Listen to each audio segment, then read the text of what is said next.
Hi, y'all. Looks like I'm back on air. This is the second live stream, and we talked about doing the first one on domestic violence, which I started that series about a month or so ago, maybe a little more.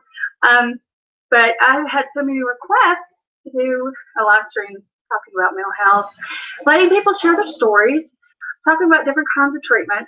Now, I am a therapist, psychologist, but like anybody else, I'm not perfect. I do have references that I can use to help. If somebody throws something at me that I don't come across on a daily basis or regular basis, or something I'm not familiar with, don't make it too hard on me. But I'm going to let the chat lead me. Let me pop the chat out. And I'm so glad that you all are here. Let's see, where am I? Of course, I came from my dashboard. Come on.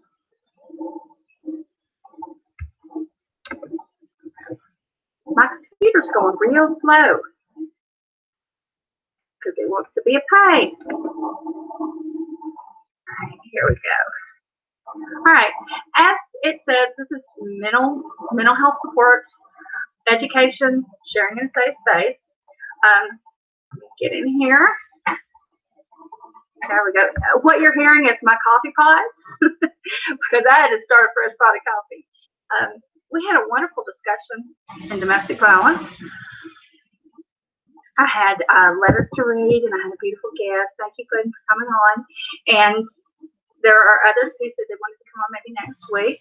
If you want to share, my DMs are always open. You know how to find me. It's Mama Beth at Mama Beth World, MamaBethWorld.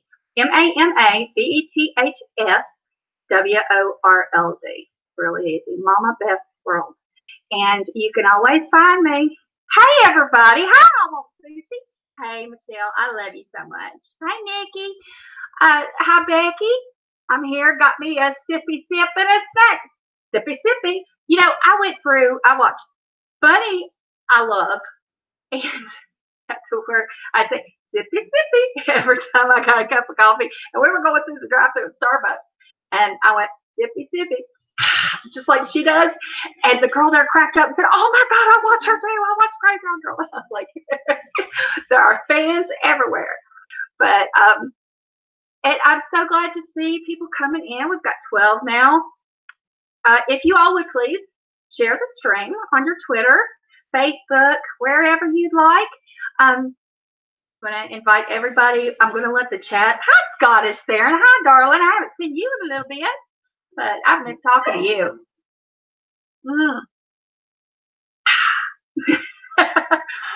Do like Bunny does. She is such a sweetheart. My daughter watches her, you know, whenever she has time and she needs to wind down and cheer herself up. Maybe if it's been a rough day, she'll watch Graveyard Girl. She'll watch Bunny's videos. And there is a second channel, and I didn't know this, where she talks about her anxiety and, you know, her issues with depression and, you know, mood disorder. And she's very honest and very candid. And she doesn't advertise that channel, but Madeline. If y'all don't know, Madeline's my daughter. She is my world. She's exactly like me. She's my clone. She has, her hair is brown, and then she's got it ombre, so it's blonde down here at the bottom. But she did have it red. We look like twins. And my daughter and I have a wonderful relationship. We talk like all through the day. Like, she's my best friend on Snapchat, and I'm hers. So, but so if you hear me say Madeline, you know I'm talking about my daughter. And banana peppers. I love Bunny. But I am so sorry you've been sick, Scottish Sarah, and I hate that for you. You know, like I said in my other stream, my husband has given me his crud. And if you hear me sniffing, it's because I use that Vicks Severe Sinus formula. Oh, it has the worst nasal drip, post-nasal drip. It's just, ugh. But I had to do it because I guess the Alka-Seltzer cold and flu or whatever it is was wearing off. And I was like, oh, nose, I can't breathe. And I was starting to feel stopped up. So I use the nasal spray sometimes. But let's see. Have I missed anybody that's in here? As I said, just hit the like and hit the share.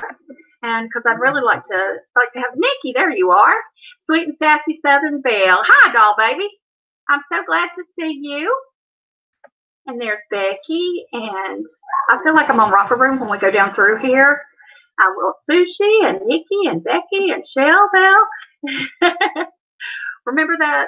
If you were a kid in the 70s, you would remember that. And one day, the woman, whoever it was, that did Romper Room, you know, she had all those little kids in the middle, and she would look through the mirror without the lens in it. And my dogs are out. My husband had to go run errands, so the dogs are probably going to be running around until. I'm sorry if you hear click, click, click, or you hear them talking to each other, but I don't like bottling them up in a room or doing anything like that. My dogs live here, so we just do what we can and get along as we have to.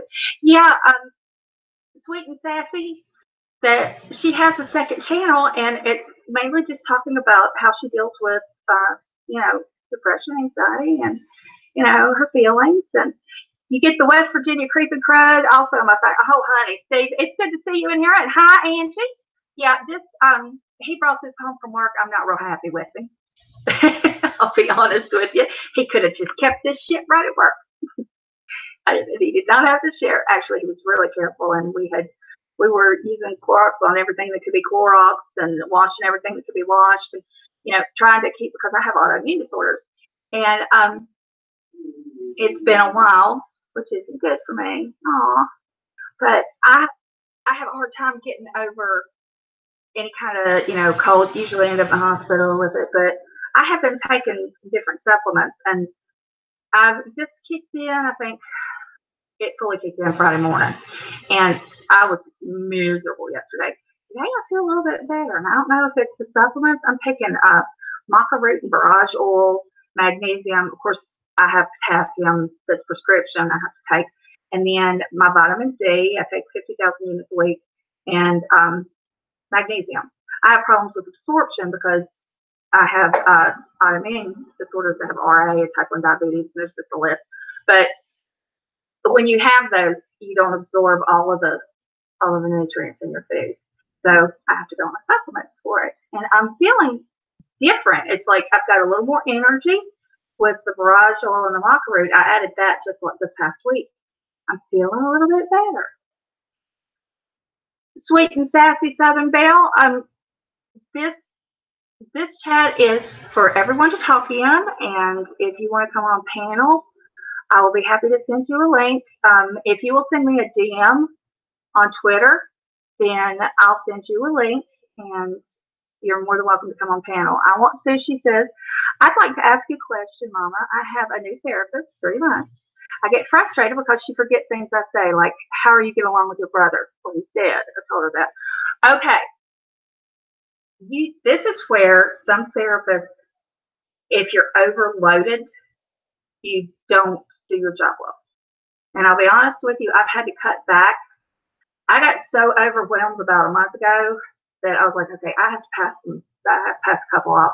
Because if you are seeing too many people and you're not taking good notes, because you know your story, you're 150% in your story and what's going on with you. But your therapist, you got to think your therapist has heard from probably 8 o'clock in the morning, which sometimes I do all the way till 7, 8 o'clock at night. We hear everybody's different stories.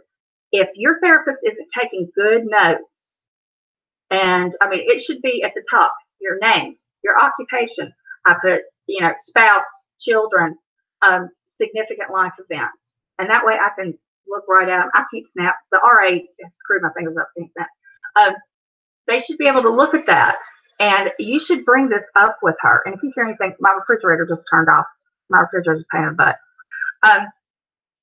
Tell her, say, you're asking me questions and making me feel like you're not paying attention to me. Okay? Good therapists will take good notes. I mean, you can ask, any of my patients will tell you, I'm sitting there and I take notes on my phone because I can't write really fast.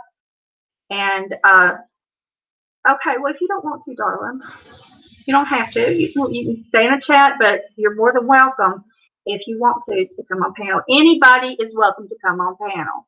If by accident we get a troll on panel, I can boot them off. But this is a place for support, and we'll consider it like a, group therapy session sharing. I don't diagnose anyone. I can give advice, but of course, it's always up to you to take it or not. And wait a minute, why do I have? And I think, how many West Virginia folks I got here? I got a bunch. You're Parkersburg. Hi, Ricky. Hi, dog baby. Hey, you can get on panel if you want to. I will be more than happy to send you a link, Ricky. Something happened last night, and it's snowing like crazy here, by the way. I bet we've got 2 inches already, and it started when I, about noon, 1 o'clock, it started. It was just starting to come down, and I thought, there's ice on the trees. Now it's full on snowing. So you're in Clarksburg. Okay, Angie. Scottish is in Texas. Do you live near Bunny? She's in Galveston, isn't she? In Michigan. Hey, girl. Let's see. I've got a couple friends that live in Michigan. Angel in Hale is her name, her screen name. She lives in Hale. You've been there a lot through the years. Yeah. We West Virginians are. Hello, Puddin'. How are you, darling? She's in Pearland. Oh, okay. I'm not. It's been years since I went through Texas. Well, we went through Texas when we went out west year before last.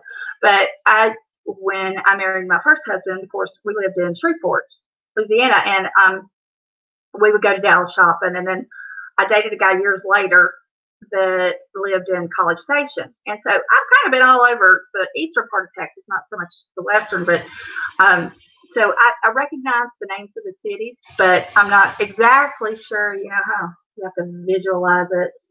And I'm not exactly sure where everything is. But if y'all noticed, I had to put on a cardigan because it was cold in here. We keep the balcony door. This house got 3 balconies, and there's one right off the kitchen that's real big. I love it. And we keep the door open a little bit most of the time because the dogs, for some reason, won't use the balcony door. But we'll just leave it cracked, and they can go in and out. Well, it's gotten so cold here.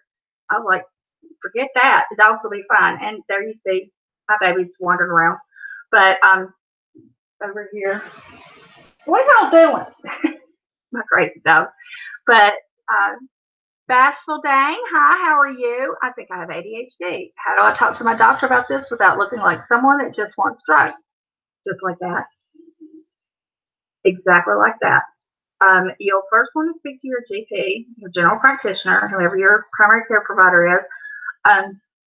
Say, I think I have ADHD.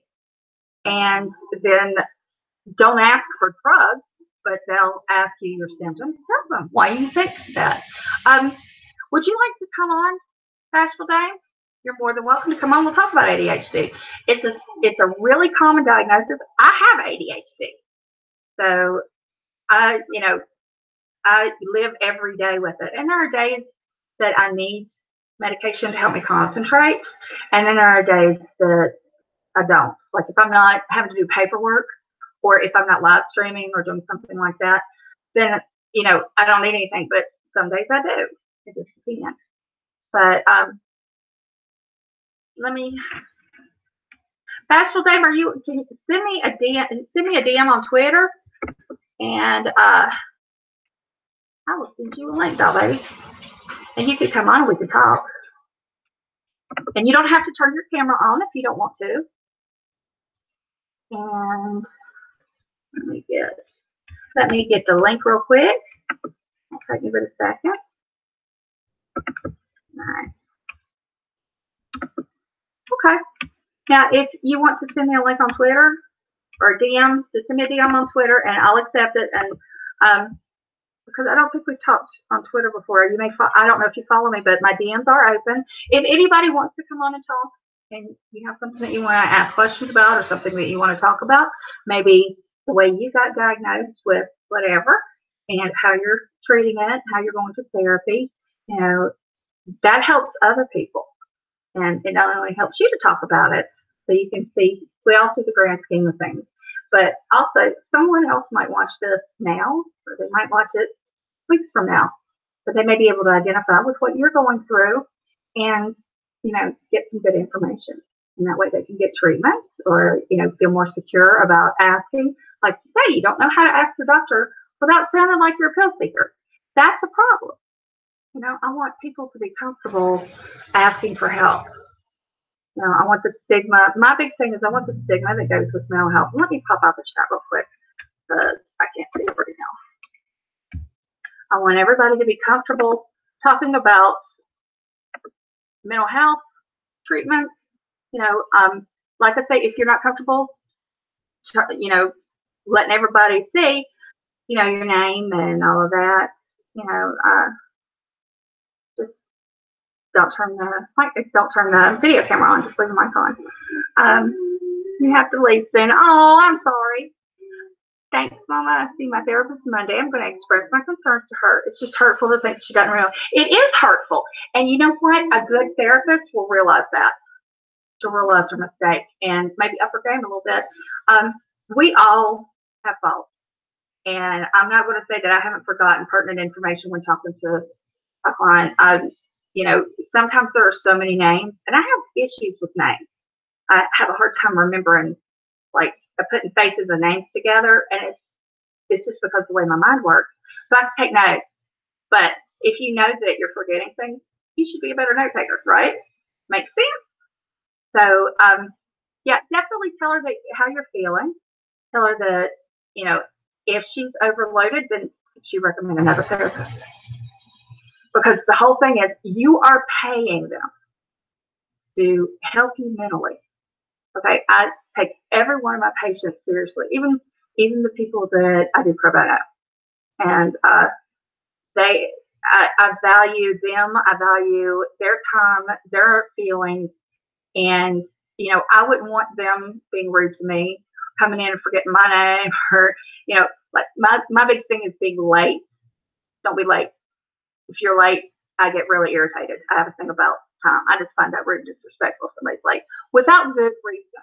I mean, there are reasons sometimes, but if you're continually late, I get very aggravated. But that's a matter of respect. And her not remembering pertinent details about your life, like your brother's being passed, that's disrespectful to you, and you deserve better. You need to tell her. Be honest. In therapy, if you don't feel like you can be 100% honest with your therapist, then maybe you need a new therapist. I always say that, I tell anyone that I work with that, 100% honesty and zero judgment. I don't judge anybody. And I don't judge people in my regular life unless they're doing something deliberately cruel. The only thing I can't stand is deliberate cruelty.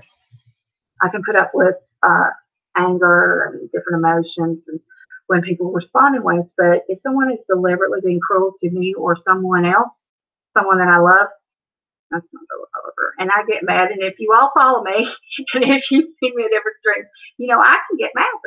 And I can get just as ugly, but usually it's because I've seen deliberate cruelty or I've seen someone just be a jerk for no reason.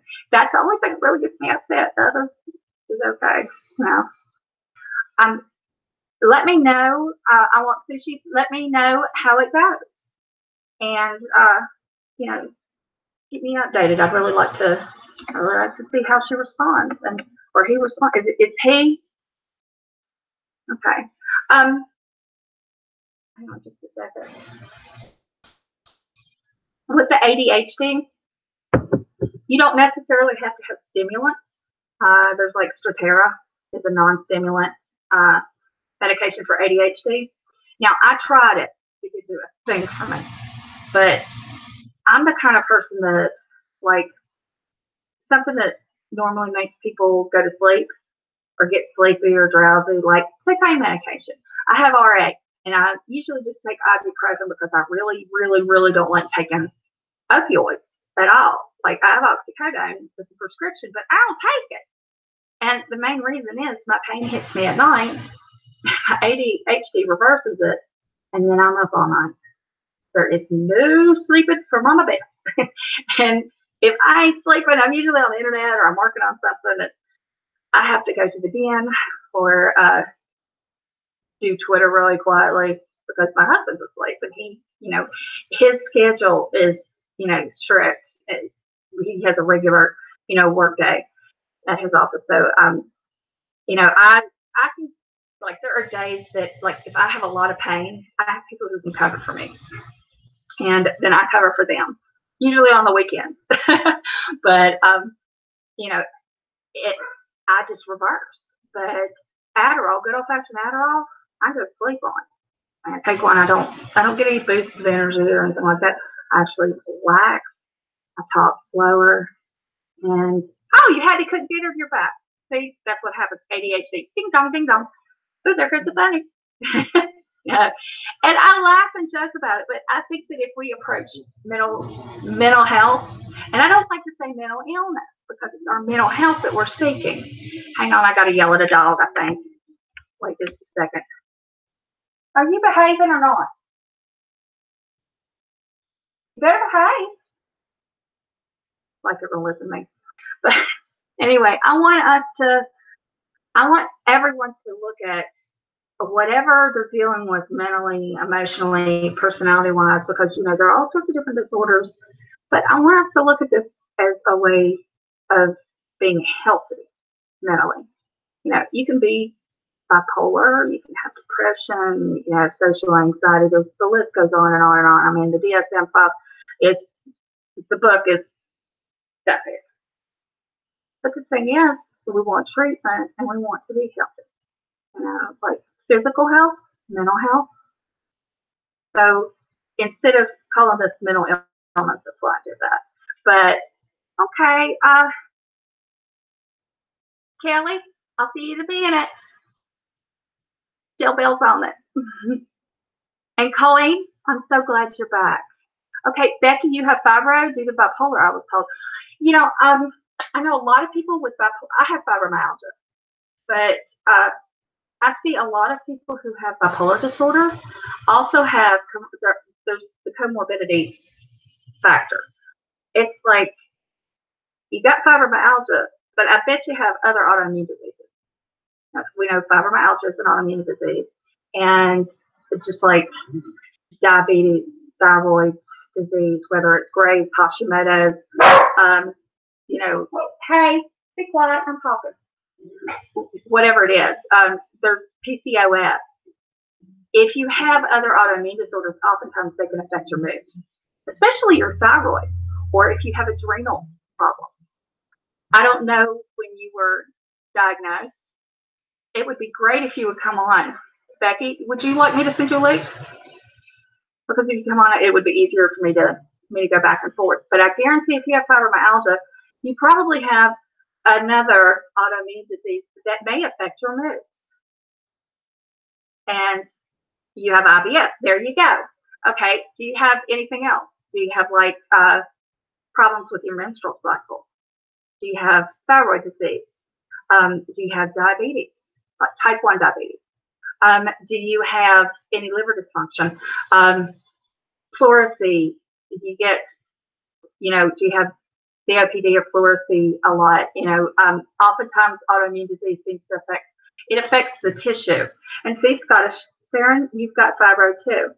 And I have to say, there was a girl that came on one of my streams. I don't even remember which one she was commenting on. I think it was my last video. I had to delete the whole mess. But she has a genetic disorder. And with the genetic disorder comes neurological disorders and delayed maturity, emotional, mental, physical. It's pretty serious disease, and it's fairly rare. And she asked me if I'd ever heard of it, and I said yes. And the reason that I knew what she was talking about, and see, you got fibro and see, CHF, God love you, and RA and lupus. They come in bunches, I swear. But that girl was telling me her story, and she was getting really rude. And I'm like, because she asked if she could come on panel, and I was like, okay, that sounds like something that would be interesting to hear. She said she wanted to educate people, and she said that one of the things that I looked it up because I'd heard of it, but it's been years, and it wasn't a big part of my education. Like we didn't have, I don't want to say the disease because frankly, everybody will probably know who it is. But you know, they didn't teach a whole class on it for a semester. You know what I'm saying? But I remember because it affects the myelin sheath, which okay, the myelin sheath is a fatty covering over your nerves. Basically, it's like the plastic coating on a wire, and it wears off. If that fatty sheath is gone, you have nerves left open. Fire, fire, fire, fire. Like if I stripped this wire, just like the myelin sheath being gone, it strips the nerve, I'm going to get electrocuted. Well, if you lose that myelin sheath, you get pain signals to the brain all the time. And I have a theory, and I actually wish I wish I was in research because of this. I have a theory that with autoimmune disease, that the myelin sheath, that fatty covering on the nerve, is actually being worn away. And because we have chronic inflammation. And chronic inflammation does things to your nervous system, to your muscles, all that inflammation going on. And I think that it's a deterioration of the myelin sheath that gives us fibromyalgia. Some people flare in different areas. Like, you all know if you have fibro and they have done a test, you know how they poke you in the back, run their finger down the back? Well, some people have it more in the back. Hi, Greta. If they do that in the back, but you can also do it on my arm. Like when I'm in a flare, I can do it down my arm, I can do it down my leg, and it's like I feel bruised. And you all know what I'm talking about. I feel exhausted and I can't think straight. I have the fibro fog, and then I literally feel like I'm black and blue all over. But yeah, Scottish, it does. It makes sense. We have to deal with, like, that's why, our pancreas goes. We have chronic inflammation from the thyroid. And listen, if you have thyroid disorder, you're going to have emotional mood swings. Okay. The best way I can explain it is the way one of my doctors explained it. Your thyroid is like your electrical outlet for your whole body. If it's not working, if it's not putting out enough, you're going to get fat. Like if you have hypothyroidism, which means underactive thyroid, you're going to gain weight, you're going to feel sluggish, you're going to be depressed. You're going to, basically everything goes, because you're not getting enough electricity, right? If you have Graves' disease or hyperactive thyroid, you're getting too much. You're going to lose weight. Your eyeballs are going to start, because it affects the pressure in the eyes, and it also affects one of the muscles, I believe. But anyway, Graves, your eyes will pop out. You start to lose weight no matter what. You're nervous, anxious. That's the way you are with Graves. Then my mother had Graves. Now Graves can be treated now pretty easily. And actually, my paternal grandfather was the first person in Virginia to get the radioactive iodine treatment. He had to go from Southwest Virginia all the way to Richmond to get it. Now, my grandfather was 6'6.5". He was huge. And I have pictures of him, and he was thin as a rail. His eyes were bulged out, and he had Graves' disease. He about died. But that doctor sent him to, now this was back in the 40s, I believe. Yeah, I think it was late 40s. They sent him on to a specialist, and then they sent him to Richmond, and they gave him radioactive iodine treatment, which basically kills the thyroid. Okay, it just made it stop. So from then on, he had to take supplemental hormones, the thyroid hormones, TS3 and TH4. Anyway, it's Synthroid. It's what it is, and levothyroxine. And he took that every day for the rest of his life. Then he gained weight. He got back to a normal weight. He was a healthy guy, but when he died, he was like 400 pounds. They had to get a special coffin because he was so big. I mean, he was just a huge guy. I mean, I can remember being a kid, and you could grab his arm and swing. I mean, he was big, but his eyes bulged his whole life. His eyes you could tell that he had Graves' disease. But so that's what the thyroid does when it's overactive. Now, I have Hashimoto's. What that means is my thyroid stays constantly inflamed.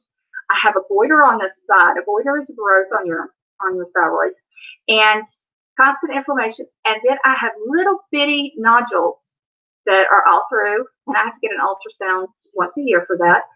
But my doctor said it's like little pearls growing in there. I'm like, because it's kind of like a spongy looking organ, but if you cut the thyroid down the middle, it looks like a butterfly, but if you cut it down the middle, it's like spongy textured. And apparently mine is like an oyster and it's growing pearls. But, you know,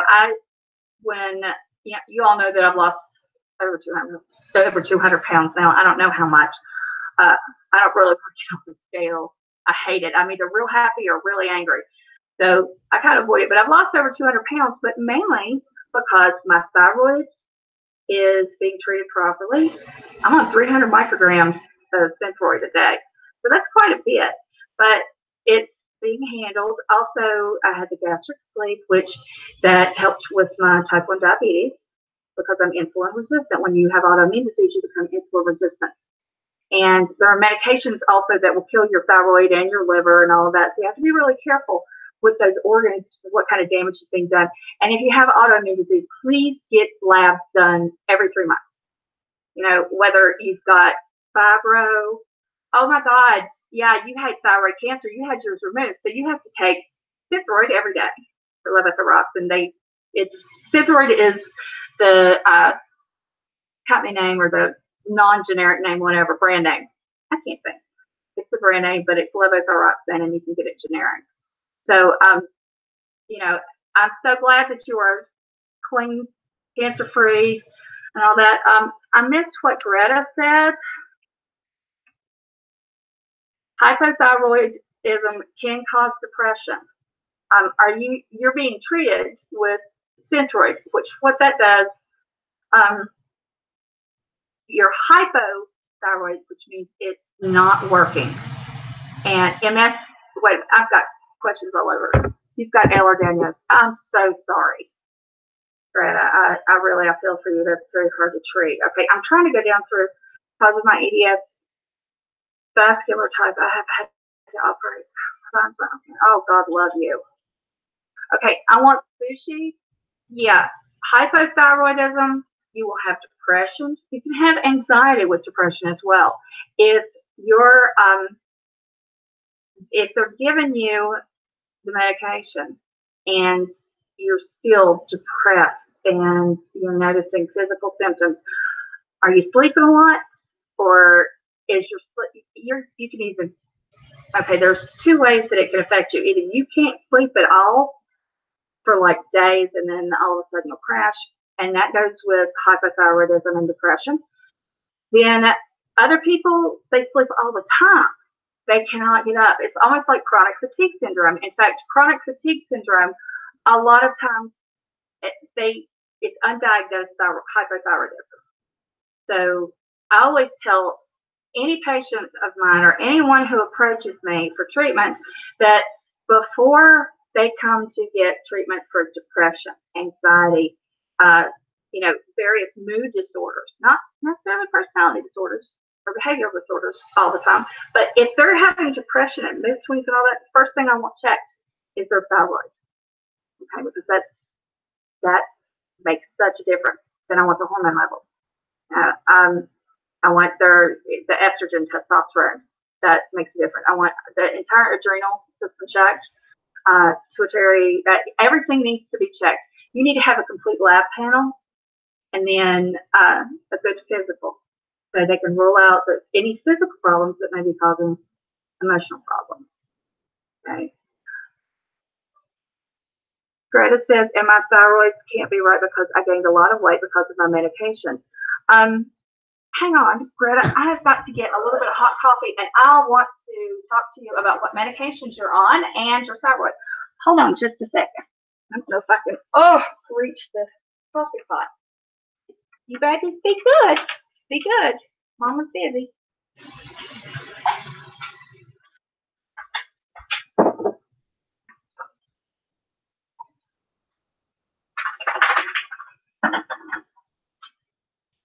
Okay, y'all go lay down. Go in the den. Y'all go in the den. Lay down. Yeah, I'm sending that on. I'm not getting on my lap though. Spoiled dog. Oh, okay. Spoiled babies.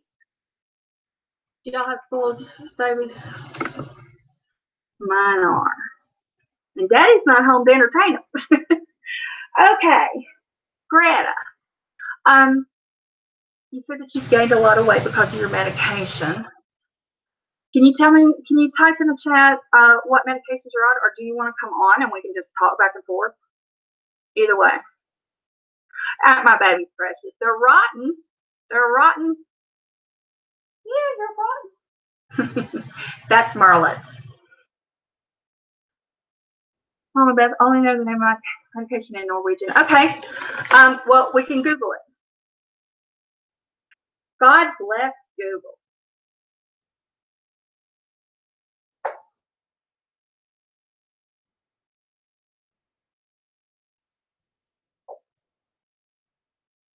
Let's see. You have one at your feet now. You got, what kind of dog do you have, Steve? And Greta, send me a DM with the name. I would love to have you on any day you want to, Greta. Anytime. But if Greta, if you'll DM me the name of the medications you're on, I can Google them and figure out what they are here. Because like I know that it's always different. All right, y'all. Yeah, just DM. Shit. Sorry about that. Oh crap. Okay. I'm a total klutz. I dropped the phone, lean over, and I keep my brush here beside me because my hair's doing wonky stuff. And it fell and hit me in the head. Ooh, I leaned over too fast. I got a little cramp in my thigh.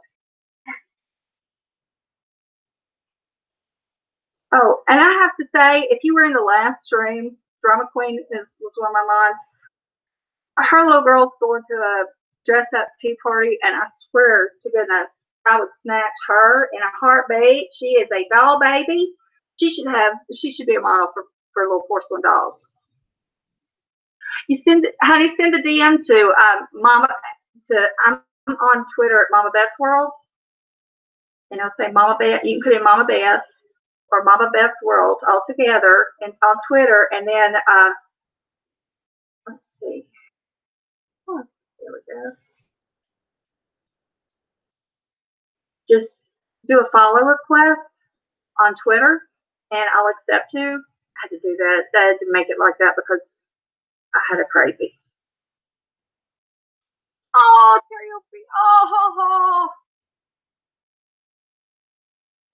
Love terriers and beagles. Of course, we're a wiener dog family. Y'all know that. And then Merlot is a Maltese that I decided I absolutely have to have. A friend of mine that ran a rescue, she got him in and I got him that day. I said, that dog's mine. He's a sweetheart. Steve, yeah, what's your dog's name?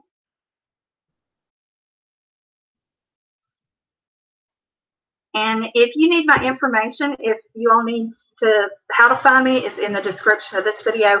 And I try to make sure that I put it in every video. So you can find me not only through email, Twitter. I don't really go on YouNow anymore.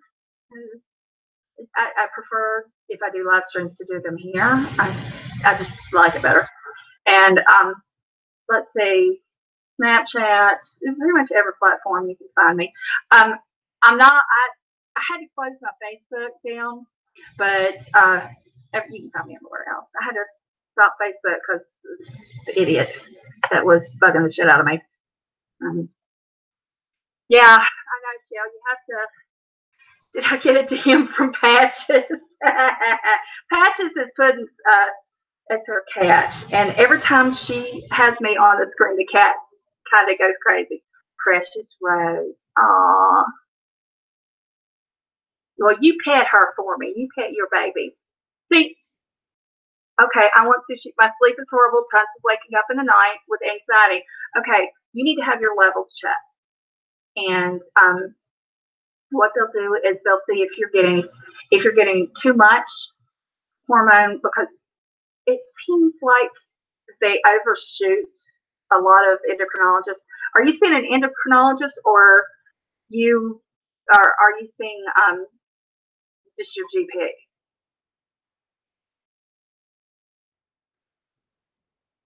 I live stream on YouNow because I don't talk. I just color quietly. You know, a lot of people are doing those adult coloring books with the mandalas and different things, and it's very soothing. I don't know about y'all, but the smell of Crayola crayons takes me back to being like 5 or 4, you know, little kid. I love every time I go to Walmart or wherever, and I'm in the office section, you know, like Office Depot, Staples. I smell the crayons. I love the smell of crayons. And there's something about the great big, thick notebooks, the sheet paper like you had in school. I love to write in those. I'll buy one here or there if it's, you know, sometimes with just a regular old plain cover, or if they've got one with a cool cover, because I like to write. And for some reason, I just love those. I like really cool books. I got one off Wish. I ordered a bunch of crap off Wish, which is like the online dollar store. And I got this it's fake leather, but it's leather bound book. It's in a 3-ring binder. And then a leather thong, like almost like a shoelace, wraps around, and it's got a little medallion on the end. I love that thing. I write notes in it and poetry. I like to write a lot of poetry stuff. But my primary put me on 125 micrograms of levothyroxine. Okay, and when was your last set of labs? When did you start the levothyroxine, and when were your last labs? Nothing like the taste of burnt sienna from childhood. Yeah, exactly. If you have trouble sleeping, that's another thing. You know, a lot of times we have anxiety and we have trouble sleeping. I recommend that you do a ritualistic preparation for bed and follow it every night. Adjust it as you need. Somebody sent me something. Oh, I'll answer her in a minute. Anyway, if you follow the same steps every night as you're going to sleep, and adjust here and there, you will sleep better. You will feel better the next morning because it mentally will help you. Now, physically, if you've got, you know, your thyroid is off, if your adrenal glands are pushing, you know, if you've got, hang on just a second. I'm sorry. I need to answer this. I'm going to mute myself for just a minute.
I apologize for that. That was an emergency phone call. Someone needed to get in touch with me right away. That happens.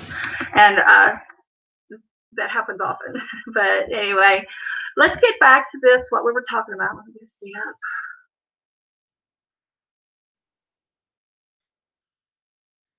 Wait a minute. Oh, the lipstick I have on, is that what you're talking about? What shade I've got on? Okay, right here. It's Jeffree Star Calabasas. And it matches. So that's where I have it. Let me go back up in the chat and see where we were. I'm a little off kilter now. Hello, Kelly. I'm glad to see you back. Okay, we were talking about the amount of levothyroxine you were on. You need to have your levels checked again. I would like to see, and you can share them with me in private, and we can talk about.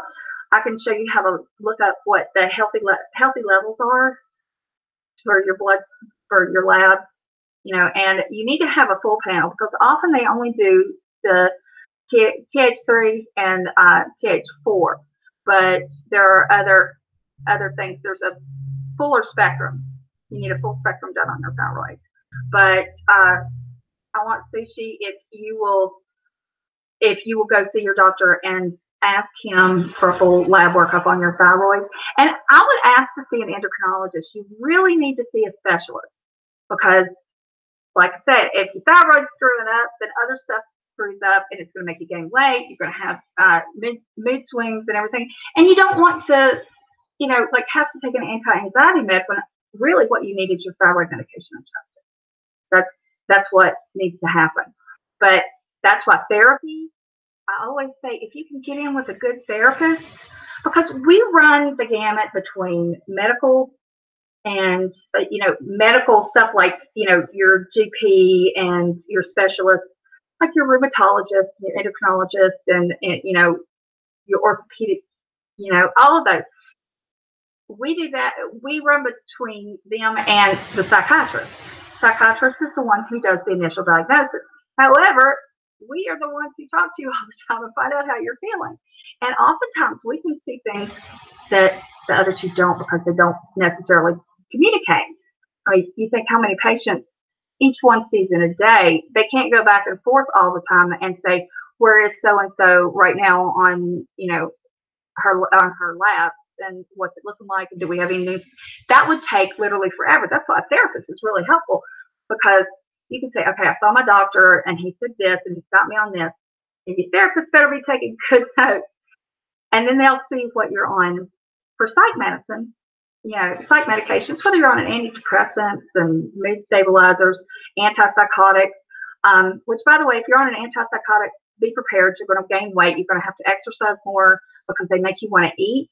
They make you hungry. They make you want to smoke. I mean, the whole thing. Antipsychotics have a lot of side effects. However, for good medicines, if you experience mania, if you get manic, and you have some psychosis with it.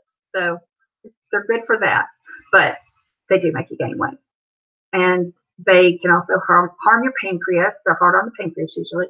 And in my case, I was given, and I've talked about this before, I was given an antipsychotic, Seroquel, because I have chronic insomnia, and that comes from my thyroid. Hashimoto's, you have inflammation, and it'll go down, up, down, up, down. Because of that, a lot of times I can't sleep at all. So my doctor gave me a small dose of Seroquel. Started me on, I think, on 25, and then I was on 50. This went for about 2 years. What happened was, Seroquel affects your pancreas. It also makes you gain weight. My pancreas is dead.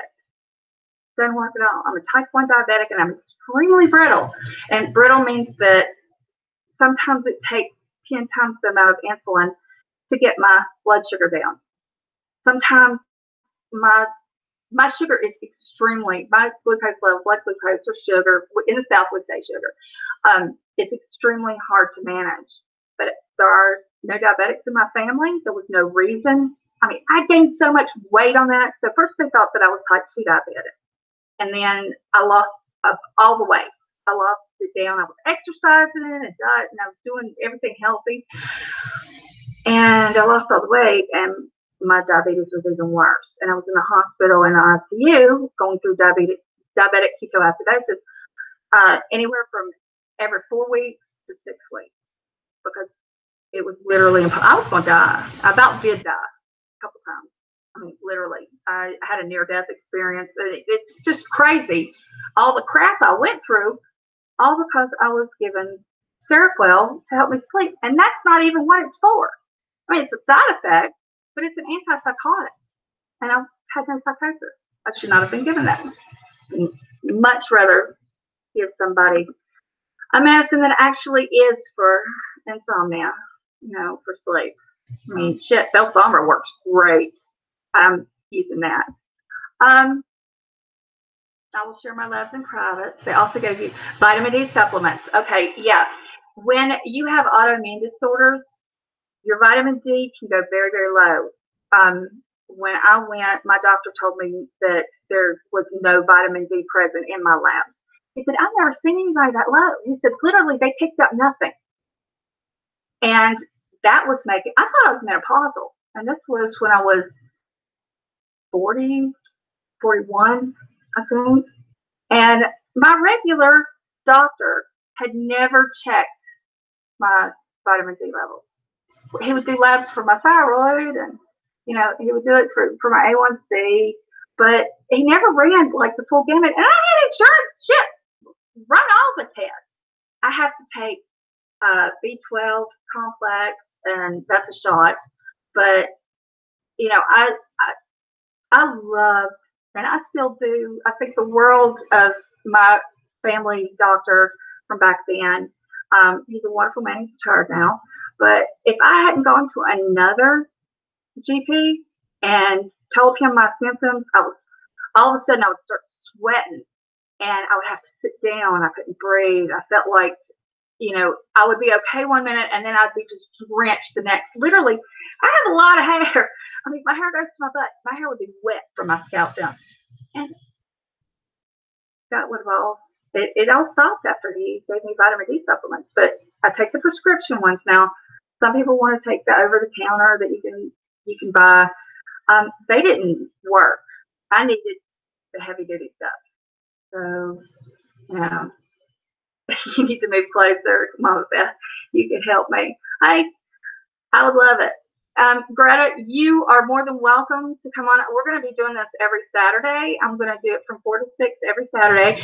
And, of course, from 1 to 3 is my live stream talking about domestic violence, because you all know that that's my cause. Also, to let you know, any super chat money that I get is being donated to my local animal rescue, Operation Underdog, here in West Virginia. They are a wonderful, wonderful group. They do not receive any kind of government money like a lot of charities. They get, grants. They don't get any of that. It is all by volunteers working there, volunteers taking the dogs to new homes, and then it's by donations that they feed and care for the animals. And so it takes money. We gotta give them all we can, because we gotta take care of the fur babies. And they mainly have dogs, but that's my charity, and that's where any super chat or AdSense, once I get approved for all of it. I'm in the final stage of getting monetized, and it is taking forever. But when I get monetized, if you watch the commercials all the way through in replays from live streams or in my regular videos, then all of that AdSense money goes directly to Operation Underdog in West Virginia. And if you're watching Sharon, hi, you see my babies are going back and forth. I'm so sick of this. If they don't get these old appliances out of here, I swear I'm going to call and scream at somebody. But it's almost 12 at night here in Norway, and I'm not dressed to be on the panel. Oh, honey, you don't have to turn the camera on, Greta. You can just, when you come on, it'll say, approve your microphone and your camera. And you just hit yes at first, and then go up to the top of the Google Hangouts box, and you'll see the little camera, and you just click it, and it turns your camera off on your laptop. And then you can talk. And I would love to hear your accent. But you can be on the panel today, you can be on the panel next week, either way. And Steve says, among other drugs, I take Wellbutrin, helps me quit smoking, plus a stroke scared me to quit cold turkey. Let's talk about Wellbutrin and chances, shall we? Angie?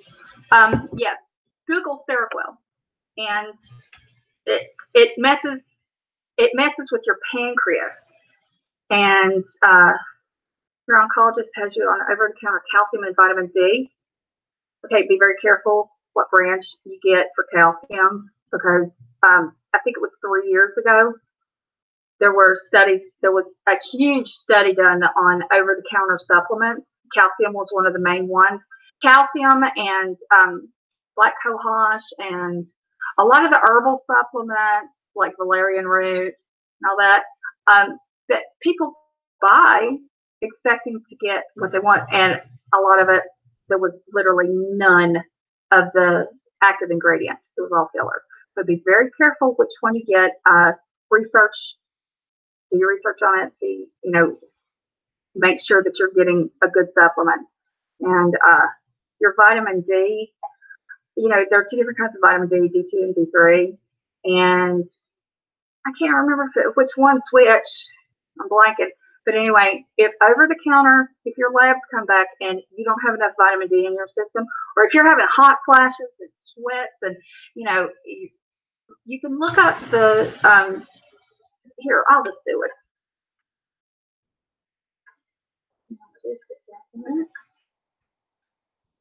Because I know what symptoms I had, but I'm sure there are more.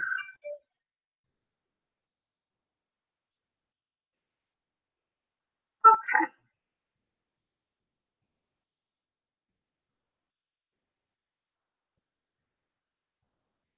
All right, here you go. Here's 8 signs of vitamin D deficiency. The recommended daily intake is usually, it says 400 to 800 IU, but many experts say you should get even more than that. Yeah, definitely, especially if you have autoimmune disease of any kind. Now, you have to remember that vitamin D is a fatty vitamin. It's fat soluble. So you need to make sure that, like, whenever I take vitamin D, I try to drink whole milk, because we need the fats for niacin and vitamin D and all of that. Also, sun exposure helps. But if you're like me, I literally am allergic to the sunlight. I will break out if the window's down in the vehicle and the sun hits my face. I will break out in blisters and hives. It's horrible. It's not even like acne. It's like my skin bubbles. So you think I'm a vampire, but I can't be out in the sun like that. Like, I have to use tons of sunscreen when we go to the beach. I love the beach too, and I have to stand under an umbrella. I have to pile on sunscreen, make sure I reapply like every hour and a half, 2 hours. Let's see. You have high iron. Okay, wonderful, Katie. Hi, Katie. I'm so glad you're in here. Y'all know Mrs. Fucking Wonderful. I just love her to death. And Katie said Drama Live was at 10 Eastern Standard Time tonight, correct? Okay, let's go over vitamin D deficiencies. All right. It says, according to a 2011 study, 31.6% of adults in the U.S. are deficient in vitamin D. The number goes up to 69.2% in Hispanics and 82.1% in African Americans. And that's because most African Americans don't go out in the sun. They don't tan. It's because they've already got color to their skin. It's not like me. I look like a sheep. But, so you need to have some sunshine to be able to, for your body to be able to use your vitamin D. Okay, these are common risk factors for vitamin D deficiency: having dark skin, being elderly, being fat. It says being overweight or obese, but I'm owning the word fat. If you're fat, you're fat. Living far from the equator where there is little sun year round. Always using sunscreen when going out or staying indoors. Now, we know that too much sun gives you skin cancer. It increases your risk for melanoma. So we're all staying covered and smeared and all of that. But what that's also doing is it's taking away our chance to have better vitamin D absorption. Now, here are the signs. Getting sick or infected often. Vitamin D's most important roles is keeping your immune system strong so you're able to fight off the viruses and bacteria that cause illness. It directly interacts with the cells that are responsible for fighting infection. If you become sick often, especially with colds or the flu, low vitamin D levels may be a contributing factor. Several large observational studies have shown a link between D deficiency and respiratory tract infections like colds, bronchitis, and pneumonia. A number of studies have shown that taking vitamin D supplements at dosages of up to 4,000 IU daily may reduce the risk of respiratory infections. In one study, people with chronic lung disorder, COPD, are that only those who were severely deficient in vitamin D experienced a significant benefit after taking a high-dose supplement for a year. So, make sure that you're getting it. If you're getting sick, then you need to have that checked if you're always sick. Fatigue and tiredness, we talked about this. It's overlooked a lot because people say, oh, you're just worn down, you're depressed, whatever. No, if you have fatigue, you just, it's like, ugh. I know that's the way I was. You could put me in a car and I would knock out. It would be like I cannot keep my eyes open any longer. And of course, my husband would be driving and I'd just be passed out.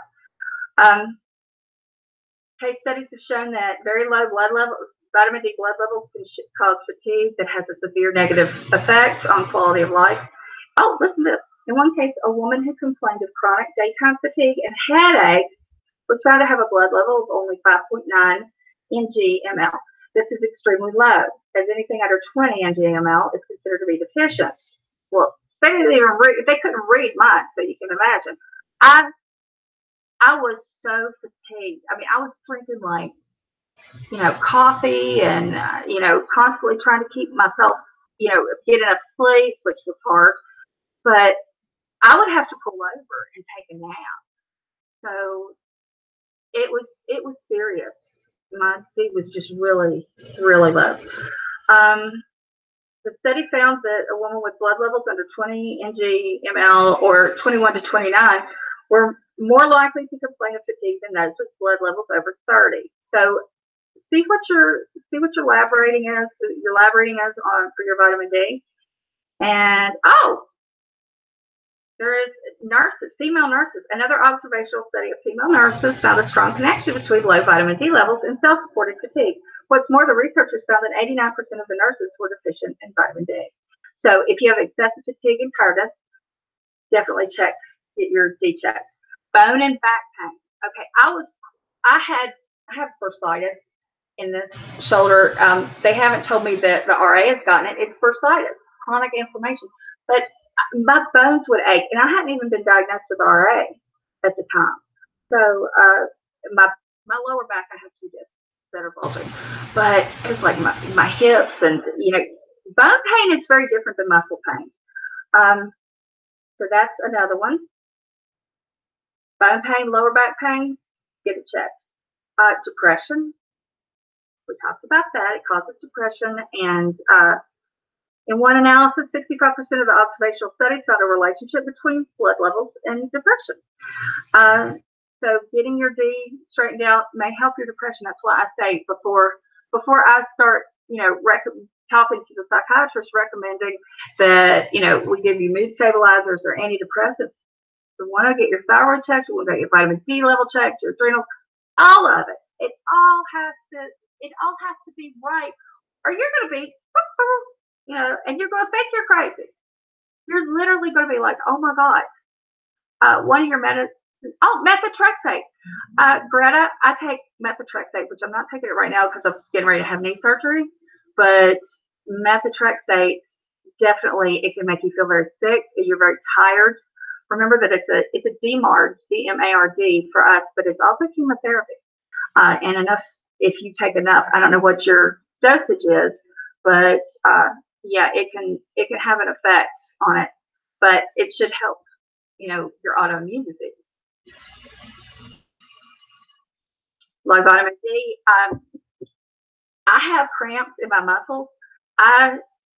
when my D is right, but if my potassium is low or my magnesium, that's what's in, that's why you take Epsom salts. Well, it hadn't really, this is so weird. They haven't really done a big study to prove that Epsom salt does help with your muscle pain, but yeah, we all do it. It works. So I don't know, but taking a magnesium supplement and a potassium supplement if you have cramps.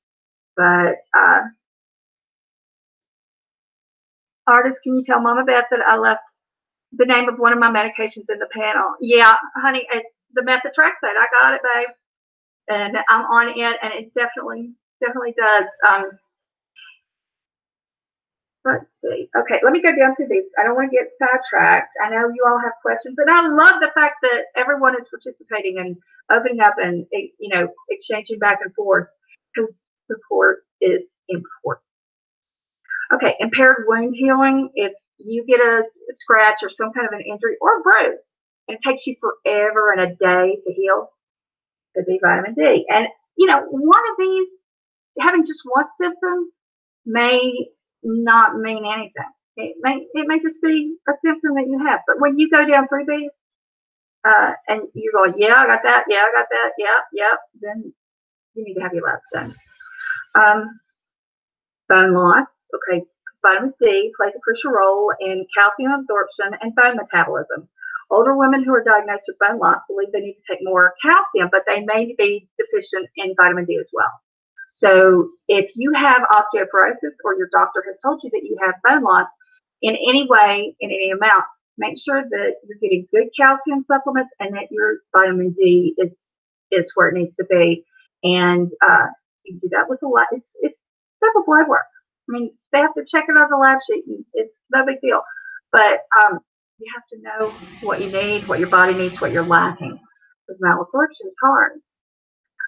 Good night, Kelly. Love you bunches. Sleep well. And I hope you come back and see it in the morning.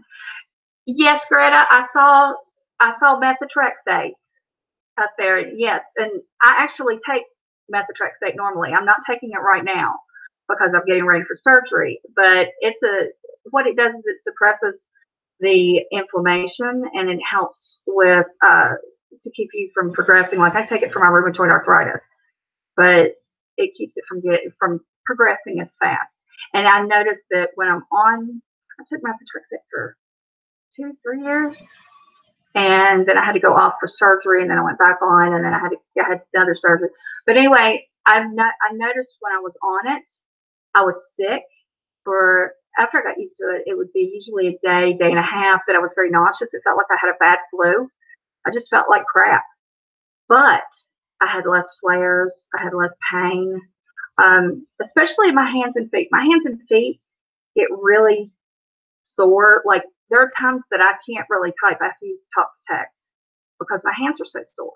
And I'll have my feet and my knees packed in ice. My husband will put ice packs all over me, and then I have to hold the ice packs in my hands. When I was on the methotrexate, those horrible spells like that, those horrible flares, didn't happen as much. And but you need to have your vitamin levels checked as well, because methotrexate's really hard on you. And have your liver panel done. We don't think of this often, but when you're on like antidepressants, mood stabilizers, especially ones that are like Lamictal or lithium, a lot of your old school, your older medications, but the new ones as well, they can really have a detrimental effect on your liver. When I was taking so much medication, I was taking antibiotics, I was taking my RA meds, it was just, I was on so much medication. When I went to the hospital last year, they told me I had Wilson's. And now Wilson's means that your liver can't process copper. You get, oh, hey, Lyrics. It's okay. I'm glad to see you here. But my liver couldn't process copper. And I was like, oh, shit, man. Wilson's. And I had the Kaiser Daimler rings around my eyes, which, if you know anything about Wilson's disease, the copper actually becomes deposited around the outside. It makes it like a halo. I actually had that. And then I had other symptoms as well. So I had to have a liver biopsy done. And but when they first mentioned that, I talked to a friend of mine who's a specialist, and they said, get off all your meds. You're going to have to taper off. Get off all of them. It's just too much for your liver to take. And you know what? My liver panel came back great the last time, just a couple of weeks ago. My inflammation levels are down, and my liver looks good. So, Greta, if you use Seroquel to sleep, you need to look up Seroquel lawsuits, because I actually sued the company that makes Seroquel, and I won a lot of money. I was in a lawsuit with a lot of other people, and yeah, I made enough. I'll say this: I bought a Corvette, put my down payment on I put the down payment on our house, and paid for our whole wedding, which was enormous, and had enough left over to play with. So, I mean, I got serious money because they, at the time, and this was back, oh Lord, a little more than 10 years ago, probably 12 years ago, they did not have the warning on there that may cause high blood sugar, may damage pancreas, all of that stuff. Now they've got it on there, but back then they didn't. So that's why we were able to win the class action lawsuit.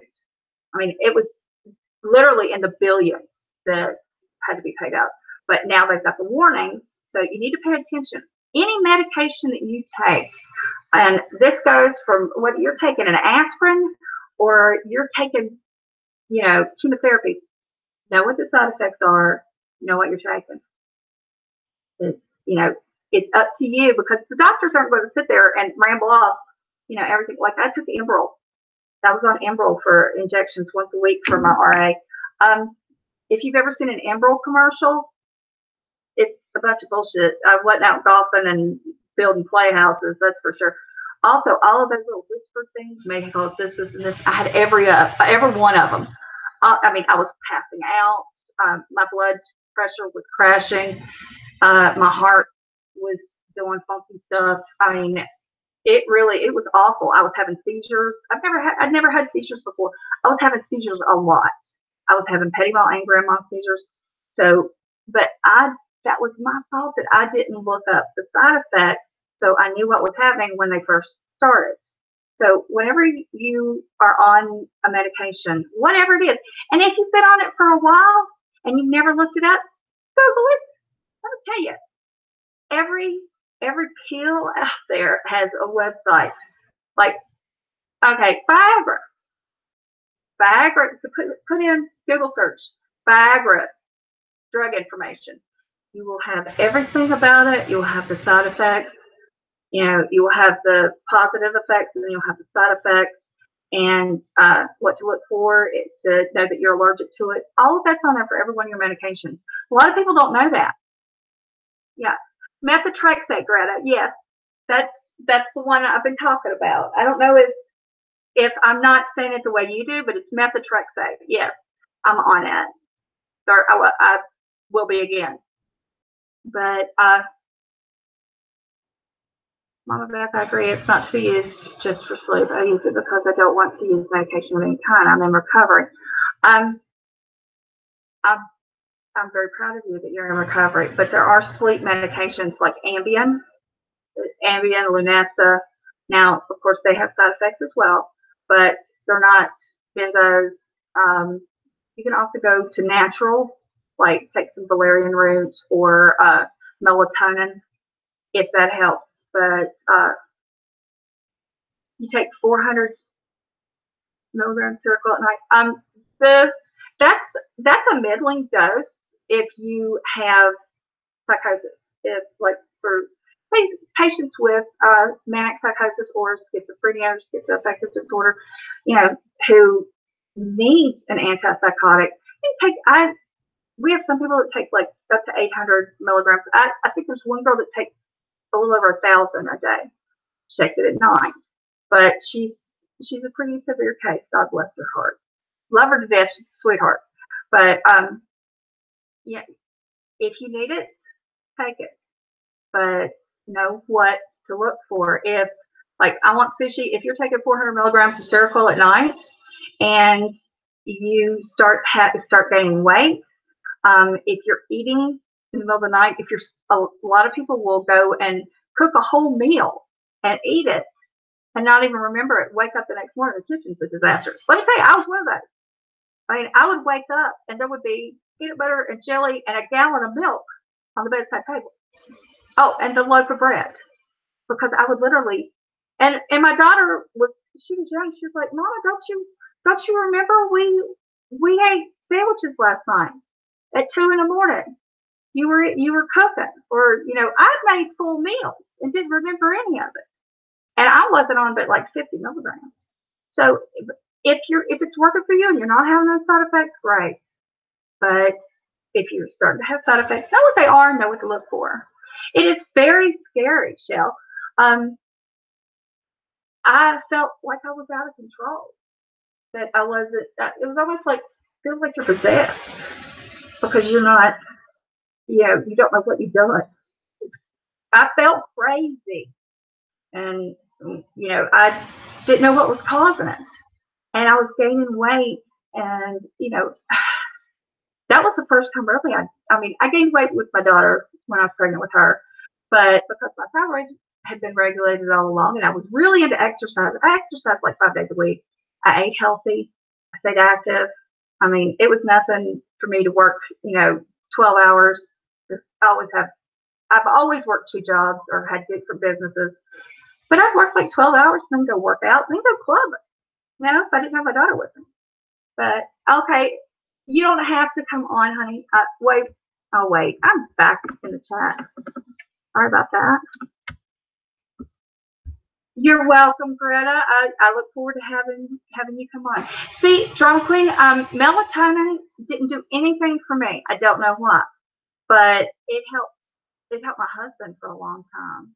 He has problems sleeping, and sometimes he can just knock right out and sleep all night, and other times he has to struggle a little bit. But he used melatonin for a long time, and it worked. But for me, didn't do anything. Wait a minute. Okay, I'm only on number 6 because I keep getting distracted. Okay, with vitamin D deficiency, hair loss. When you're on like methotrexate, made me lose so much hair, but it also made my vitamin D levels even lower. But if you start out with handfuls of hair and then your handfuls are in your brush, then get your vitamin D checked. Let's see, muscle pain. If you're having, like, when you do like this, it feels like you've overworked your forearm, or, when you stretch a little bit, how if you've been in the gym too long, or say you went for a jog and you went further than you usually do, what muscle pain feels like. You know what it feels like the next day with that lactic acid buildup. It's different with vitamin D deficiency. Your muscles feel weak and they hurt. And it's very strange because I have fibromyalgia. So my nerve pain is like a bruise on top of my skin. Muscle pain is very different. And the joint pain, like with my RA, is different once again. So this vitamin D shots help for hot flashes. You need to get your vitamin D checked because your over-the-counter must not be working. Because I had hot flashes, Greta. My hot flashes were so bad. We were getting ready to get married, my husband and I. And I was with him and a dear friend. She was my maid of honor. And we've been friends since we were 4 years old, okay? She and I are the same age. Love her to death. Her name's Tracy. And if you're watching this, hi, Tracy. We were in New Jersey. And I don't know if you remember that show where they had all of the expensive Diane and Company or something like that. Well, we actually went there. We were looking for a wedding dress for me. And then I couldn't find anything there. We went to the mall and we were going through and going to all the different stores, because they have different stores that we do down here. And they have a lot of designer stores. I literally had started having a hot flash. We had barely walked anywhere. I was dripping in sweat. It was so embarrassing. It was just like my face and my whole chest and neck were flushed. My hair's drenched. I was having to hold on to my husband's forearm because I was so weak. I had lower back pain. And I thought, I'm going to pass out. I've got a hot flash and I'm going to pass the hell out right here in public and embarrass myself. That's always my big fear, being embarrassed in public. Because I have passed out in public and, it's no fun. But once I got back on the vitamin D, or once I got on the vitamin D, because this was before I'd had my test run, once I got on vitamin D, gone.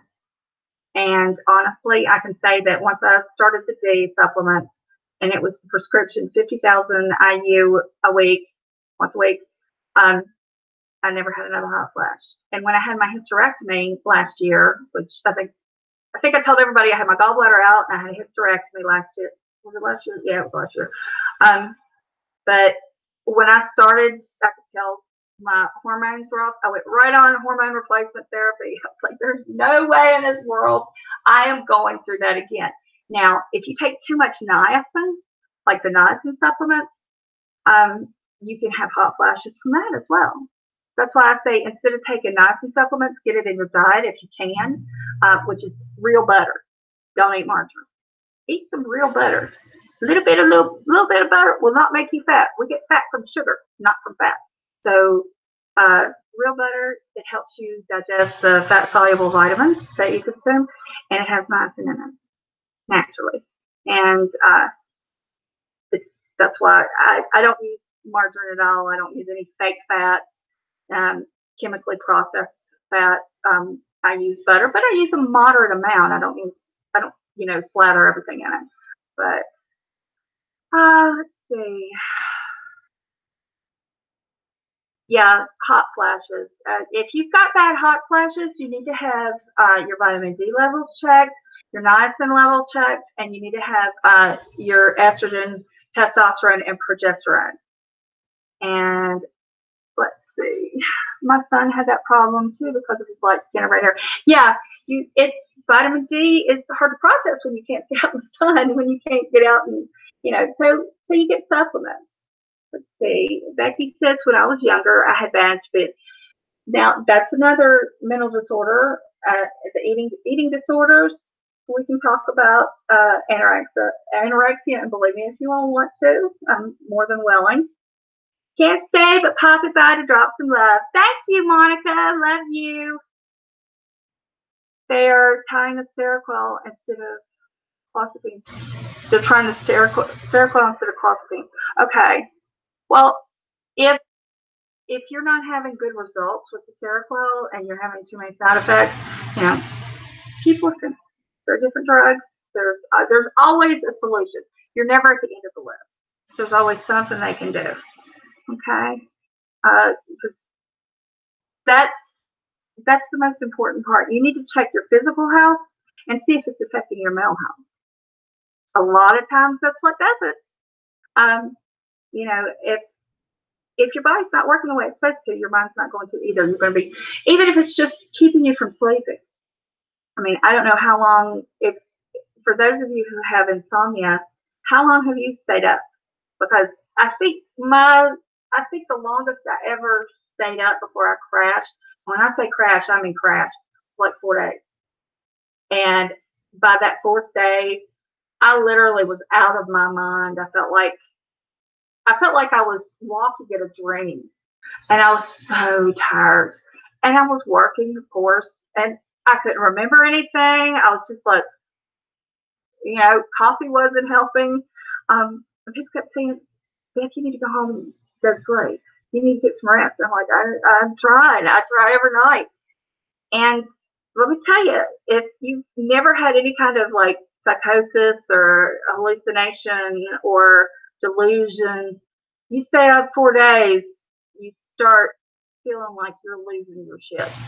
I know I did. And then finally, by the fourth day, I felt like a walking zombie, and then I was in danger to even drive, which I was. And I called my doctor, and he called me in some Xanax. And he said, take this. It will make you sleep. And I was like, okay. So I did that, and then he tried me on Ambien and Lunesta and some different things. But I tell you, the Belsomra is a new medication, and what it does, I love the way it works. It's not cheap. It's not cheap.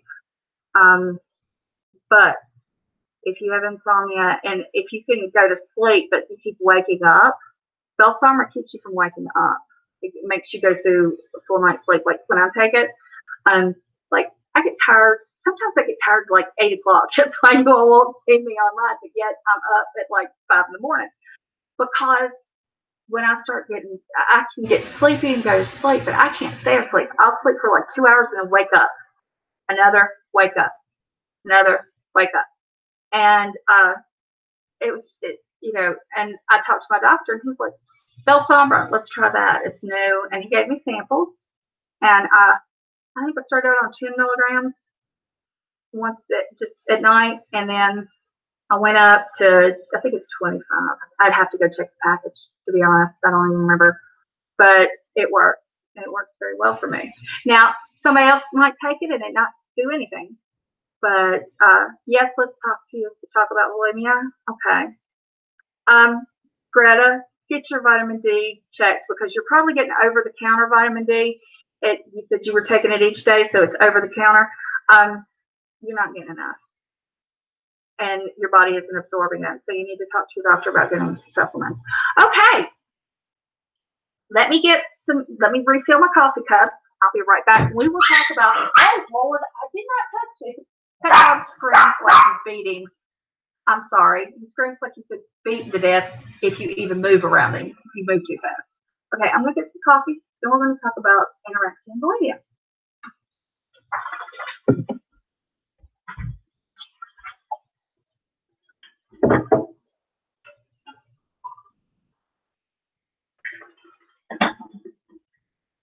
All right. You boys behave. All right. Okay.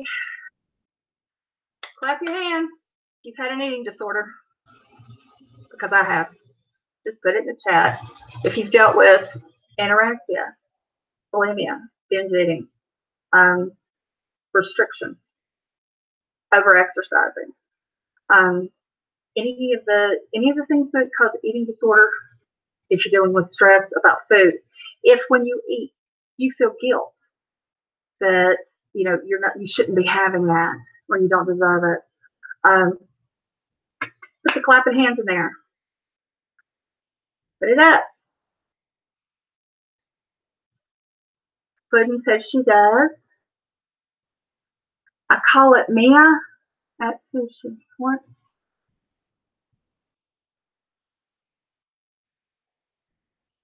Clozaril is not a bad drug. It works. I would love to have you come on and talk about that, Greta. You have a great night, and I hope you sleep. I hope you sleep well and have beautiful dreams. Everybody say bye to Greta. Okay. Let's talk about, which would you all like to start with? Anorexia, bulimia, or the root causes? Oh, you call them Anna and Mia.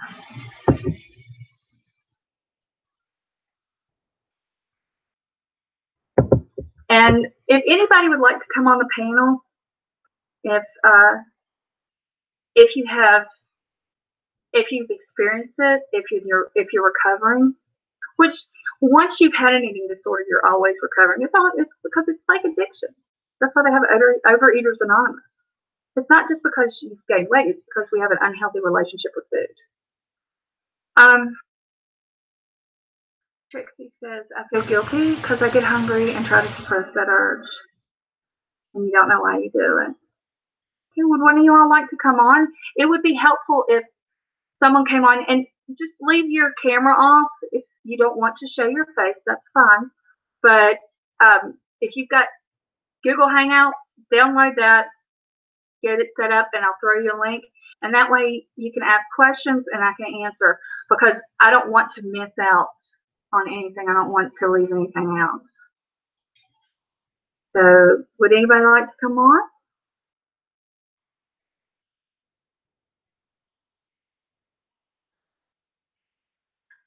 You haven't told your doctor that you have any experience with an eating disorder? Okay. I want Sushi. I'm going to go ahead and put the link in here. Do you have, I want Sushi, do you have Google Hangouts? Oh, yeah, Lyrics and Guitars can show you how to load it. Just go, if you don't have Google Hangouts already loaded onto your, where is one of those groups online? You can find for pretty much anything. There are groups, there are support groups on Facebook. That's where I have found the best support, is your Facebook groups, sharing information, sharing support. But if you want like this, if this is support, and you want to go back and be able to talk back and forth with the chat and have this, you can look on YouTube and see, like, there are different kinds of recovery chats.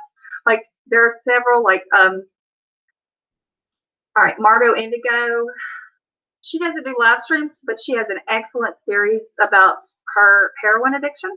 And then there are, let's see, Stephanie Brown. Yeah, Stephanie Brown she's addiction recovery. And there are several, but it'll be in a tag. So what you want to do is in your search bar at the top, just put in hashtag, and then you can put eating disorder recovery. Like on this, if somebody does a search with the hashtag mental health or therapy or counseling, it's on my tag. So that way you'll have different options pop up. Yeah, definitely, Greta. I can't wait to have you on. It's a very serious illness. With my ADS back, good. Okay. I want Sushi. Do you have Google Hangouts downloaded? Anybody that wants to come on and talk on the panel, go ahead and get this. Grab the link there, and it'll guide you through how to come on panel, how to join, and all are welcome. It doesn't have to be one at a time. It can be several people. And let's talk about anorexia and bulimia. Okay. Sushi, come on and click. Got a lot of folks here in the house and on the porch, so I can't right now. When do you have yours? I do my live stream. My domestic violence live stream is always, I'm going to keep to the schedule, hopefully from now on. One on Saturdays, 1 p.m. Eastern Standard Time. We have a 2-hour live stream discussing domestic violence, child abuse, and abuse. And then that's 2 hours. We take a little break, which it always runs over. We always run over the time I have allotted. But then we'll come back with mental health and discuss whatever people in the chat want to discuss. And this is for education and support. You know, we all learn new things. Like, I've shared information that a lot of you all said that you didn't know. So hopefully you'll feel better.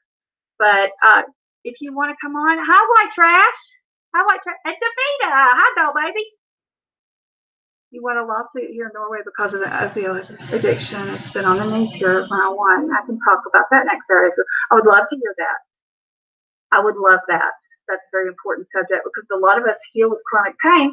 You know, I hate taking an opioid, honestly, because it makes me so jittery, but it makes me stop hurting. And if I'm hurting so bad that I'm crying, which, I mean, I'll wake up, it's been a while, but I'll wake up in the middle of the night crying because I'm in pain. And then I wake up and I'm like, and my hands and my feet are killing me, and they're swollen and red and hot.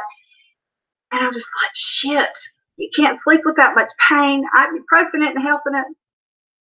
So I'll have to take something. But my big fear is that I will get physically addicted. Mentally, I'm not addicted to anything. I never have been. Like, I gave up smoking, and, you know, but I don't want to be, I don't want to be physically dependent because, you know, that's so hard. You're sick. But I would love to hear your story, and I definitely want you on. next Saturday. Let's see who else came in. Trixie Bolin. I'm so glad you're here. I'm glad you found me too. Does anyone want to come on and talk about anorexia, bulimia? Hi, Sushi, that's what I want to talk about, is the shame that comes when you're sick with an eating disorder, the shame that comes that you feel. And honestly, that fuels the behavior, the guilt, that stress. Okay, let's get into the root cause. And hey, if somebody wants to grab that link and come on, baby, you just come on, okay, if you want to talk about this. How do you tell your new therapist? Well, first off, if your therapist is there listening to you, I guarantee she's heard worse than anything you can ever tell her about being anorexic and bulimic. Okay, we hear a lot of things.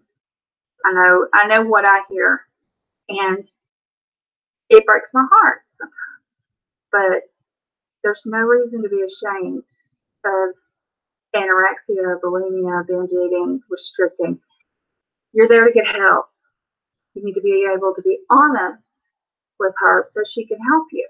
Otherwise, you're not getting your money's worth, okay? We want you to get better. All therapists all decent therapists want their clients to get better and to have better coping mechanisms and, understand why we have a eating disorder, why you're suffering through that, and how to stop the behavior, to break the cycle. Davida, would you like to come on? Have you been on? I don't know if I've ever seen you on live stream, but you're more than welcome. If you're recovering anorexic, please come on. How do I tell? Okay. The reason behind eating disorders, if nobody's ever told you this, it's because, thank you, Lainey. It's because you need control. You want control. It's a way to control something. When you feel out of control, then it's like you're in the middle of a cyclone. You're just twirling around and around and around emotionally. All right. And I speak from experience on this because my childhood was very stressful. And I'll just say it as that because I'm a public figure and I don't need anybody trying to throw out what happened in my childhood. It's hard to talk when you're the therapist and you've had to go through all this, but I do want to share my story on how I began my eating disorder. I didn't have a lot of control of my environment or the situations that I was in. I was always being hounded to do better, to do more. You're not good enough. You're so smart, but you're lazy, blah, blah, blah, blah, blah. My stress was so high that I started having panic attacks in 5th grade. I did not know what they were. All I knew was that my heart would beat real fast, my stomach would hurt really bad, I would want to throw up, and, they would send me to the office, and, my mom would have to come and get me, and oftentimes I had to sleep, and, she would say, go lay down. And I'd go to the nurse's lounge at the hospital, and I would lay down on the couch in there and try to calm down. And I didn't know why that was happening. I didn't understand. I did not understand at the time what I was doing, what my body was doing, why I was reacting to the things I was reacting to. Now, when I got a little bit older, that was in the 5th grade.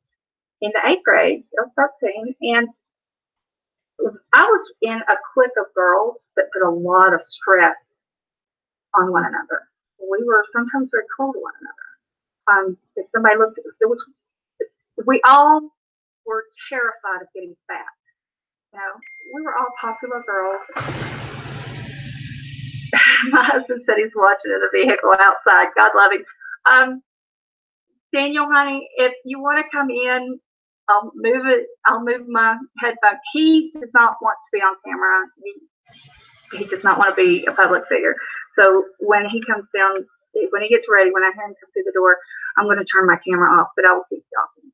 Okay? That way you know why I went to my profile picture.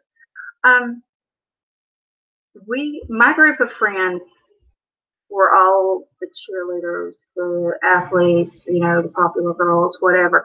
And I was in that clique of girls because, we all ran in the same circles. Our parents were all friends with one another. We all belonged to the same club, the golf club, in our town. And we all spent summers at the pool together.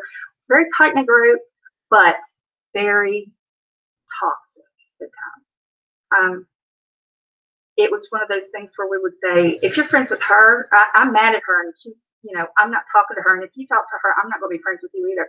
We were terrified of being outcast or hurt by one another. So, and gaining weight was like the big thing. And everybody wanted to be, now I was 5'4". Everybody wanted to be 100 pounds. That seemed to be the goal weight. Now, I was 5'4" in the 8th grade, and I was growing. I was getting taller, but I wasn't fat by any means. And I remember that I weighed 112 pounds. And 2 girls that were in my clique were like, "Oh my God, that's a lot." Well, yeah, I guess. That's all I could say. I need to diet. And so that and everybody got weighed, and those who were over like 105 were getting made fun of.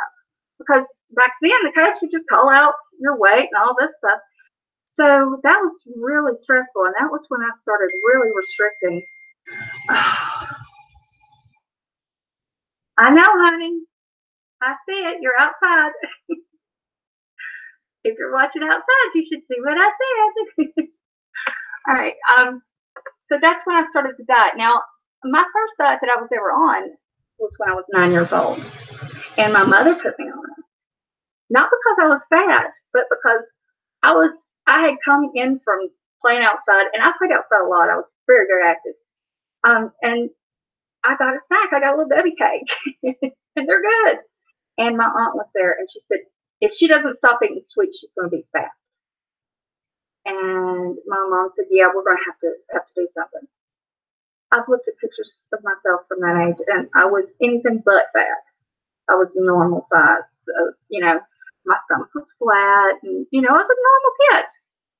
But anyway, so at my 8th grade year was the cabbage soup diet and exercising all the time. But I started seeing those pounds. So I weighed obsessively. And I would only weigh on the one scale that was at the school, in the gym. And all my friends would come to see what I weighed, too. It made it really hard. It was very public. And when the pounds were going, I'm like, yes, I'm losing weight. And they would encourage me. So then I got to where I wasn't eating anything. And I would tell people, I would just move stuff around on the plate. Then when I was 14 in the 9th grade, a friend of mine that she had an eating disorder too, she said, you can just stop it. I'm like, I don't know why it didn't occur to me before on my own, but it turns out that bulimia is taught. You can become anorexic on your own, but usually bulimia is taught from one person to another, male or female. Now, I was exercising all the time, Monday through Friday, and then on Saturdays dance. I was very active, and I lost weight. But then, as soon as I would eat, like my mom would pile my plate up and make me eat it. She'd be like, "You need to eat. You finish your plate. You clean your plate." You know how parents were back then. Well, I would, but then I'd go to the bathroom. It made me feel like I was in charge of myself. I could control something. I mean, my mother controlled everything that I ate. But she wanted me skinny. She would always say, "You need to lose weight. You need to be thinner." But she would pile my plate up, so I couldn't win. If I didn't clean my plate, she'd yell at me. if I gained weight, she'd yell at me. You know, I was terrified that I would go up in a size in jeans. And binging and purging became my way of life. I mean, I would eat lunch at school, and my friends were doing it too. It wasn't like I was alone and being secretive, which is a little odd, but this was the 80s. Everybody was going up. We all wanted to get into those jeans and have a flat butt and a flat stomach. It's crazy. We all wanted to look like boys instead of girls. And we'd eat lunch, and a bunch of us would go up to the same bathroom, and we'd watch for each other so nobody else came in. But I didn't tell any adults that I was doing this, because I knew in the back of my head that they would try to make me stop, and this was the only way that I could control my body. And this is true for others who have eating disorders. Having control of what's in your body, because your body is yours. You should have total control of your physical being. And feeling like I was constantly out of control in every situation, that was my way of feeling like I had some power. You can make me eat it, but I'll throw it out. Or I can go without eating it. I don't have to eat. I'm in charge of my body. My body doesn't tell me that I'm hungry. I tell it when it's going to eat, right? Just like you said,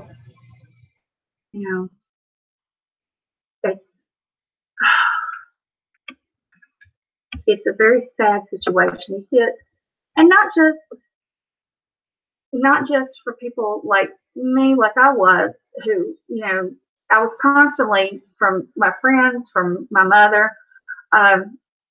My brother was a butterball. I mean, he was seriously, he looked like a Buddha.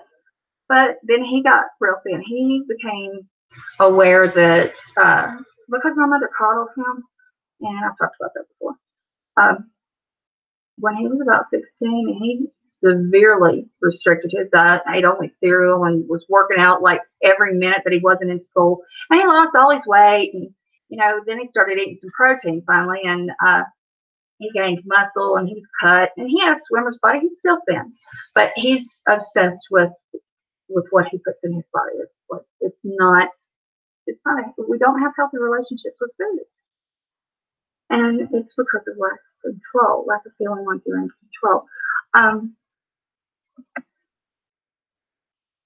Being ashamed of it only makes it worse.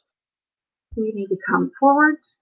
And Over is Anonymous, it's full of people who binge and purge, anorexics. It's all about food in there, and I recommend it highly. But with anorexia, with the restriction, it comes with body dysmorphic disorder. If you're anorexic, you don't see yourself for who you are. You always think you need to be thinner, things need to be changed. You don't see yourself as you are. Like, if you stand in the mirror, you see yourself as you think you are, not as you are. And that's why I always encourage people to do mirror affirmations, because when we get in the mirror, especially women, we get in the mirror and we say, oh my God, I'm so fat, I'm so ugly, my hair needs this, that. We tear ourselves down in the mirror. We do that. We're socialized to do that, and it's wrong. Completely wrong. You need to be able to look in the mirror and say, I love you. You look good today. I'm not fat. I am the right size, and I'm lovable at every size. And it was really hard for me when I was 400 pounds to look in the mirror and find anything to love. I didn't know how my husband was, because I still had that mindset.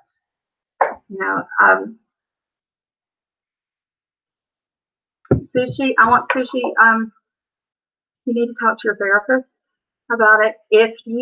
Some of the things that go with anorexia and bulimia.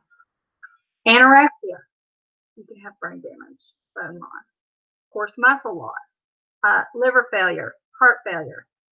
We're talking serious consequences for not eating. And I have had some patients who are dealing with eating disorders, and I like people who, if you're severely anorexic, and you need to be in a treatment facility. If you've got, if you're eating somewhat, but then over exercising and trying to. I know people who have. I've treated people who have tried to exercise to burn off twice the calories they've consumed. Your body needs about 2,000 to 2,500. And I hear my husband, so I'm going to turn my camera off. But you'll see my face here, but can hear me. Honey, you can come down now. Some of the things that come with severe anorexia, you kind of grow fuzz, like you get a lot of hair on your face and on your arms and all over your body. And it's because your body can't regulate temperature when you've lost so much fat. And your organs needs warmth to function. That's why if you've been severely thin, you're always cold, circulation, because your heart's not going to work as well. And your body's not functioning as it should. And even exercising, if you're extremely thin and underweight, you're still cold, even if you're running on a treadmill, because your body's not working. And that's why, and people die from anorexia. I mean, I remember when Karen Carpenter of the Carpenters, she was the first anorexic we all knew. And, we knew of her. We knew she was thin. We knew she looked awful thin. A lot of people thought she had AIDS or cancer. No, it was before AIDS, but that was suggested later. But cancer or something like that. But she saw herself not as she was, but as Amanda said. It tears your body to pieces. Bulimia, it can destroy your esophagus, your larynx. You got to remember that the acid in your stomach is strong enough to burn through things. Wait a minute, let me make sure I'm telling you the right acid. And I'll tell you the pH of it so you'll understand. Okay, so go on in again.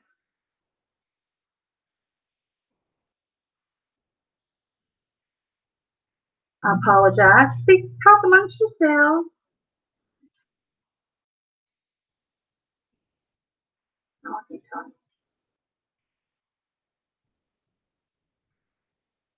Okay. Give it a minute. My internet's getting slow, so y'all need to tell me. We're getting a lot of snow here. Why is it not low? Lord.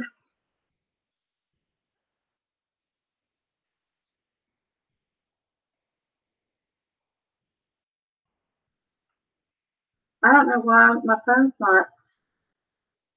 There's something wrong with this. Well, wait a minute. I'll Google search here. Lord.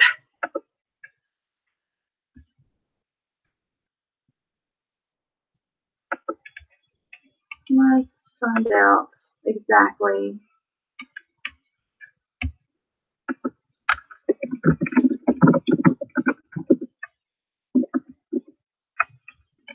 There we go. Okay, because I don't want to say anything that's wrong. Your gastric acid, which your stomach is your gastric system, all that. It's a digested fluid in your stomach. It's hydrochloric acid. I thought so. If you took chemistry in school, hydrochloric acid will burn right through your skin. It also has potassium chloride and sodium chloride. Sodium chloride is salt. Potassium chloride is a different kind of salt. If you ever, that low salt substitute, that's potassium chloride, and it's naturally in your stomach acid. If they used to tell cardiac patients to use that instead of regular salt, but NaCl, which is sodium chloride, that's just regular salt. So, but hydrochloric acid is strong enough to burn through without anything. That's why it's so hard when you're throwing up, when you're purging, you're burning your esophagus. Your esophagus, the bottom of your esophagus, above the stomach, it handles some acid. But if it gets too much, you have to take an antacid, right? Okay, now, if you're putting, I'm losing my thing here. If you're putting hydrochloric acid all the way back up, right, I'm going to turn my camera back up. If you're putting hydrochloric acid all the way back up through your esophagus and the delicate tissues of your throat and your soft palate and your uvula, your larynx, all of that is getting burnt. And I mean, your esophagus is pretty tough. I mean, look at the things that we eat that are acidic or spicy or, you know, it has citric acid in it, like lemon, you know, all sorts of foods. They can be pretty rough on you, but you usually feel it, and then you baby yourself, drink a little milk or, you know, a little baking soda and water, and it calms down. You know, it makes it more base than acidic. But if you're throwing up all of your food, you are doing constant inflammation and damage. You can burn your esophagus to the point where they have to remove part of it, which is miserable. I had someone just have to have that done not long ago, and it really is. It's a hard surgery, but she had abused her body with an eating disorder for a long time, and it was like mush. The doctor said, burning the rest of your esophagus. You also leave yourself open because you are injuring yourself with the acid. You're constantly burning it and burning it and burning it. Cancer forms when your body heals, and some of the cells have DNA that's damaged. Okay, if you know anything about cancer and the way it works, you know you have your DNA in every single cell. Cancer is started when, during the healing process, the DNA gets a little, okay? And so it's wonky, but there's a whole process of it multiplying and multiplying and multiplying, and then you end up with cancer. Your chances of getting cancer of the larynx, throat cancer, esophageal cancer, mouth cancer, are a lot higher. There are different studies, but it's hard to tell because we're secretive, right? If you're bulimic, you don't tell. It's your private thing. It's your way to control. So you don't usually open up. Like Sushi says, sometimes when you purge, your chest hurts. Right. It's because that acid is coming through the esophagus. And baby, you share all you want. There, you had hydrochloric acid. I wasn't looking at the chat at the time, and I apologize. But okay, your cousin would throw up and took laxatives. Okay, laxatives dehydrate you. They don't get rid of food faster. When you take a laxative, what it does is it adds water to the large intestine, and so that's why it loosens the stool, but it makes you absorb more water in your large intestine, which you have on your right sides. You have the ascending colon, and then you have the transverse colon that goes across, and then you have the descending into the duodenum, and then, which is like the smaller tube, and then it goes into the rectum. But if you take X-Lax, you're putting extra water in there, but you're just basically cleaning out the colon. Your body absorbs nutrients in the small intestine. And that's something very important to know. From the stomach, it gets all made into mush, and then we start the absorption process, from there, once it starts going, into the different parts of the intestine. So laxatives, they'll make you lose water weight, and I used laxatives when I was a teenager before I got treatment, and I would use it like before an event, like if I had to get a breath. Oh my God, before my junior prom, I threw up for a month, and I bet you I did not keep down anything. I was drinking tea, and I would put just a little bit of sugar, because if I didn't have some sugar, I would get really, really sick. But because I was starving myself, I would put a little bit of sugar, lemon, because that would supposedly make me lose water, and then sweet and low. And that's literally what I lived on for months before my prom, because of course I wanted the prom dress that, was super expensive, and they didn't have a larger size, but I wanted the smaller size. And I got so much praise for losing that weight. My mom took me back to that dress shop every Saturday until the zipper went up. But somebody should have noticed, hey, Beth's losing a lot of weight really fast. But my other friends were doing it. We were starving ourselves so much that we were passing out. And we see that. Yes, I am. Twisted Mickey, yes, I'm a psychologist. But it was a different time then. We were ignorant of the damages that it caused, and everything was about being skinny. Now it's a healthier environment. Everybody wants carbs or have fat injected into their butt. But it was really hard in the 80s and the 90s. I don't know if you remember Heroin Chic. It caused so many girls and women to injure themselves by starving. And, you know, it's not just keeping up with what the media tells us that we should look like, what's on the front of magazines. Those people are airbrushed all this shit. And you have to remember that there are less than 0.25% of the world's population qualifies to model. And of that, it's 0.025. Of those, only a handful ever become what we consider supermodels, like on the cover of Vogue. So we're normal. They're the ones that are abnormal. And once you think about that, once you start doing the figures, you realize, you know, hey, I'm okay this size. But it's not just about size, is it? And Sushi, I think you'll understand. Hello, Sassy Cat. Honey, I've got three. I've got three of them. Twisted Mickey. And people have seen my credentials, the ones that I trust.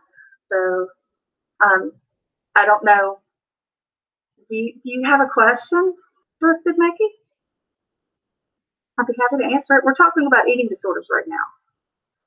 And I actually suffered from an eating disorder in my teens, so I got therapy and help. I started out by going to Overeaters Anonymous. And then I learned that it wasn't really about my weight. It was about control. It was about wanting to be in control of myself, my body, and doing something that was just for me. It was a ritual to it.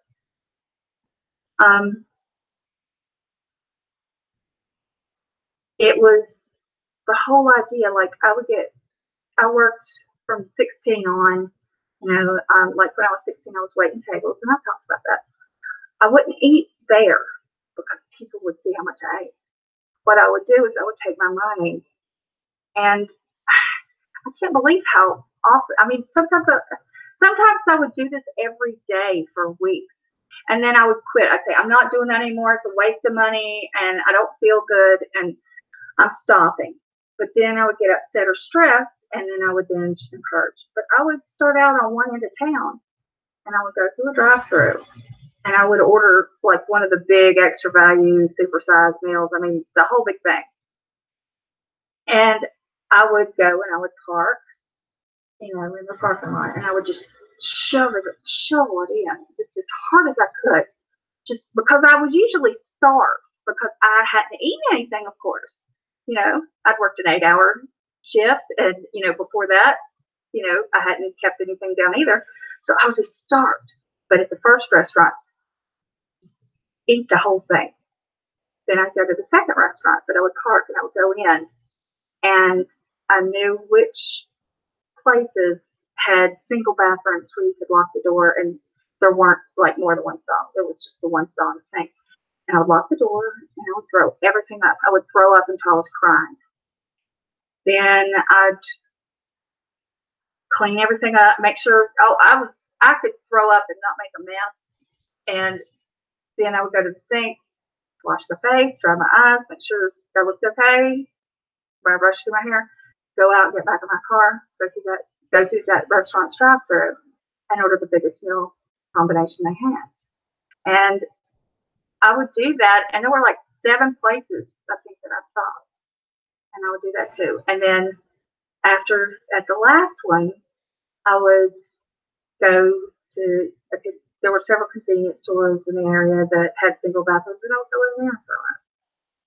And when I look back at it now, I wasted so much money hurting myself because I felt out of control. So what we have to address with eating disorders, whether you're binging and purging, whether you're anorexic, whether you're over exercising, whatever it is, we have to address the control. Your control over yourself. It needs to be taken care of first, or you're never going to have a healthy relationship with food. And I'll be honest, my relationship with food has not been good. I fight every day. Losing this weight has helped a lot. I feel better about myself. And you know what? Being in a really great relationship, my husband is so supportive and good to me. That helps. If I didn't have a loving partner, it would make it harder. And I didn't before. I didn't have someone that, before we got together, it was my partners put pressure on me. And I was always performing. So I needed to keep my weight down for that. But also I was working really hard. I was always working. So I had a lot of stress. So emotional stress, low self-esteem, insecurity, it all ties together to an unhealthy relationship with food. And Sushi, I want you to talk to your therapist. Be honest. I guarantee she's heard it many times before. Okay, you're not the only anorexic young lady in the world. I guarantee it. Because I treat people who suffer from it too, and I myself have. And I don't want you to be ashamed. Coming forward is the first step. And anyone else that's in the chat, talk to a therapist. Talk to your therapist. Go to group. Go to Overeaters Anonymous. Overeaters Anonymous is fantastic. You'll be in there and people share stories and you get the support you need. OA was my first step to recovery. When I was 19. I was working. I was teaching dance on the base, and I worked for a while. Like I got married at 18, and we moved right away to, and I started classes. But I said I've got to get a job, and I started working in a doctor's office. And because I've been a nursing assistant, before I got married, I'd done that while I was in school to an RN. And, so I signed up for my summer classes, and it was because we were down there in May. So I'm in the doctor's office, and, I'm running around and go back and forth. And I had eaten lunch. We'd all eat lunch together. Well, I went to the bathroom, of course, purged. There was a woman that worked there who was an accountant. And she was in the back. Her name was Diane. But she was beautiful. She had, Liz Taylor had violet eyes. She had violet eyes.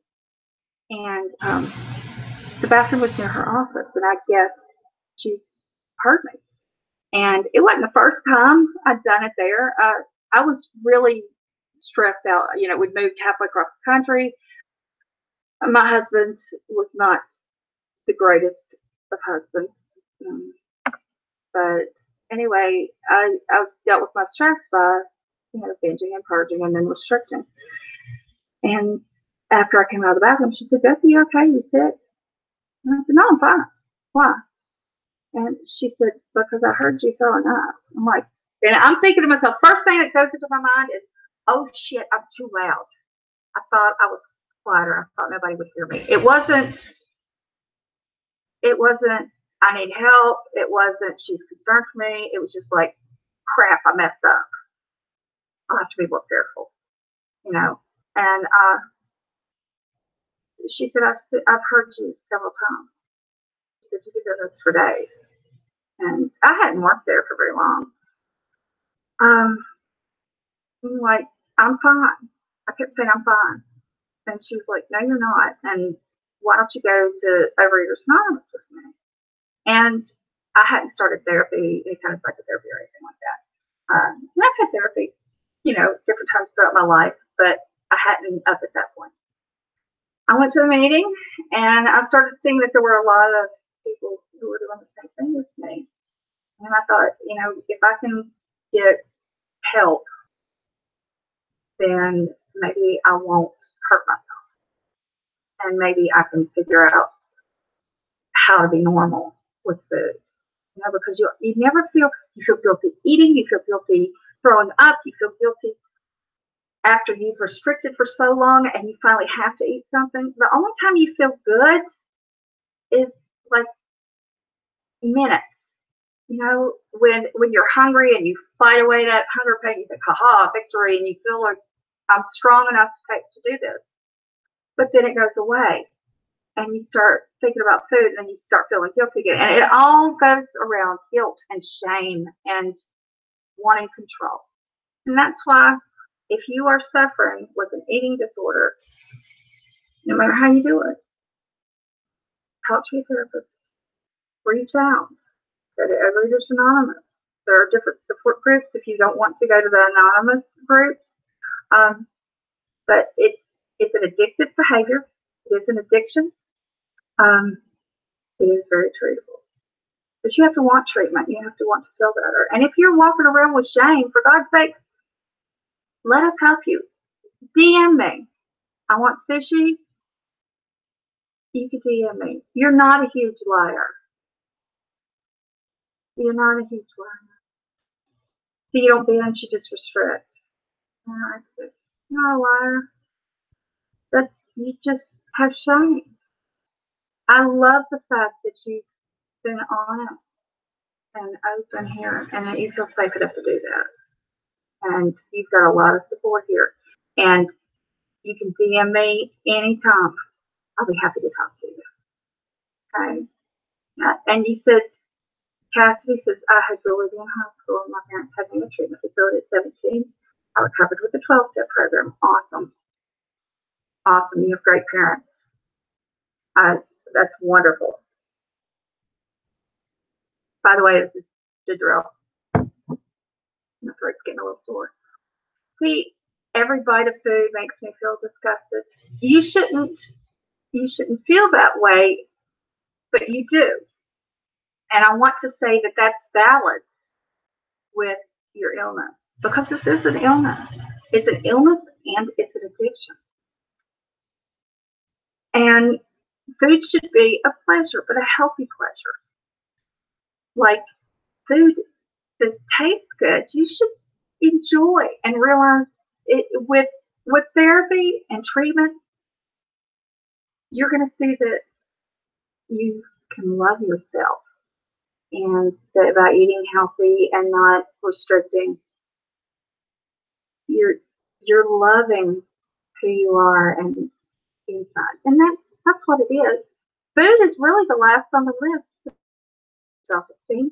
It's about wanting to have some control in a chaotic world and wanting to feel like you're good enough. I never, when I was doing this, I never felt good enough. And it wasn't until I got into, OA, which is a 12-step program. And then I started going to therapy, getting counseling, and I started to change the way I thought about food. And that way, when I got pregnant with my daughter, I was able to eat healthy. I gained a lot of weight with her. I lost it, but I didn't want to hurt myself anymore. I was okay with that. Now, does it still linger? Yeah. If I eat too much, I get that. Before I had my stomach surgery, of course, now I can't eat, but just a little bit. And I want to say that I had to have gastric sleeve surgery because of my type 1 diabetes, not because just because I was fat, because I've always been able to keep my weight down. But being insulin resistant and everything, it maybe puts pounds on. But I remember I would feel guilty. And my stomach felt a little full, and I would think I need to, and then I'd be like, no. It's changing the way you have control. And in treatment, you learn that you control yourself by not hurting yourself, loving yourself, loving you enough to be good to you, to take care of yourself physically, to eat what you need. I want Sushi. Will you please create a Twitter account? I'm on Twitter and my DMs are open. Everybody knows you can DM me anytime. If I'm awake, I will answer you right away. If my phone is usually in my hand, and the only time that I don't answer a phone call or a text or a DM is because I'm probably in a session with someone or in a meeting. So I always answer back. Just go ahead, create you a Twitter account and DM me. I will be happy to help you. If you want me to talk to your therapist, I'll help. I'm putting a phone call. Be happy to. And if you're feeling this bad, we can get you into a treatment facility and get you some help so you feel better.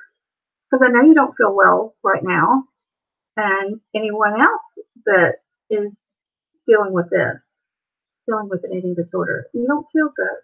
You don't feel good physically or mentally, and that's what this is about, feeling better, getting healthy, mental health, physical health. Okay? And Sassy Cat, you're right. Sassy Cat said, healthy relationships definitely help. And you're right, relationships with food, bulimia and binge eating, my issues, are still using food as something more than nutrition. Yeah. And I'm guilty of that too. I'll think, ooh, I was good today. I get a cookie. I don't need a cookie. Just because I had a good day or I accomplished what I need. And I've had to change my way of thinking and my reactions. And it's hard, it's really hard. It's hard to stay healthy and healthy habits. It's hard, but it's definitely treatable. And you can have a long life and not end up with severe health problems, not do so much damage that you can't come back. We all want to live a long, happy life. And if I can help you get the treatment that you need, then I'm more than glad. That's why I'm doing this. Let's see. Let me read the chat. Good. That's it. Sushi. Down on Twitter. Yeah, definitely. And if you come on and you DM me, we can talk. We talk it all out. I have people reach out to me all the time. I make time for everyone. And you can also, if you want, to explain yourself in letter form, my email is mamabethworld@gmail.com. Okay? You can always email me. You can always DM me on Twitter. Snapchat, I can't figure out the new Snapchat. My daughter and I Snapchat to each other, but the Snapchat stories, I can't even read them anymore. So I haven't been doing much on there. And you can always come into the live stream. Once again, I'm doing the live stream on domestic violence at 1 p.m. on Saturdays, Eastern Standard Time. And I'm going to be doing the mental health every Saturday at 4 to 6. Yeah, we've gone over a little bit, but I don't care. I've got time. And yes, there are medications that help. Paxil, one of the earlier SSRIs, it helps with social anxiety. It helps with compulsion. The feeling, it helps with anxiety, which, eating disorders, it comes with anxiety, and it can come with depression and social anxiety. Paxil's really good to help with that.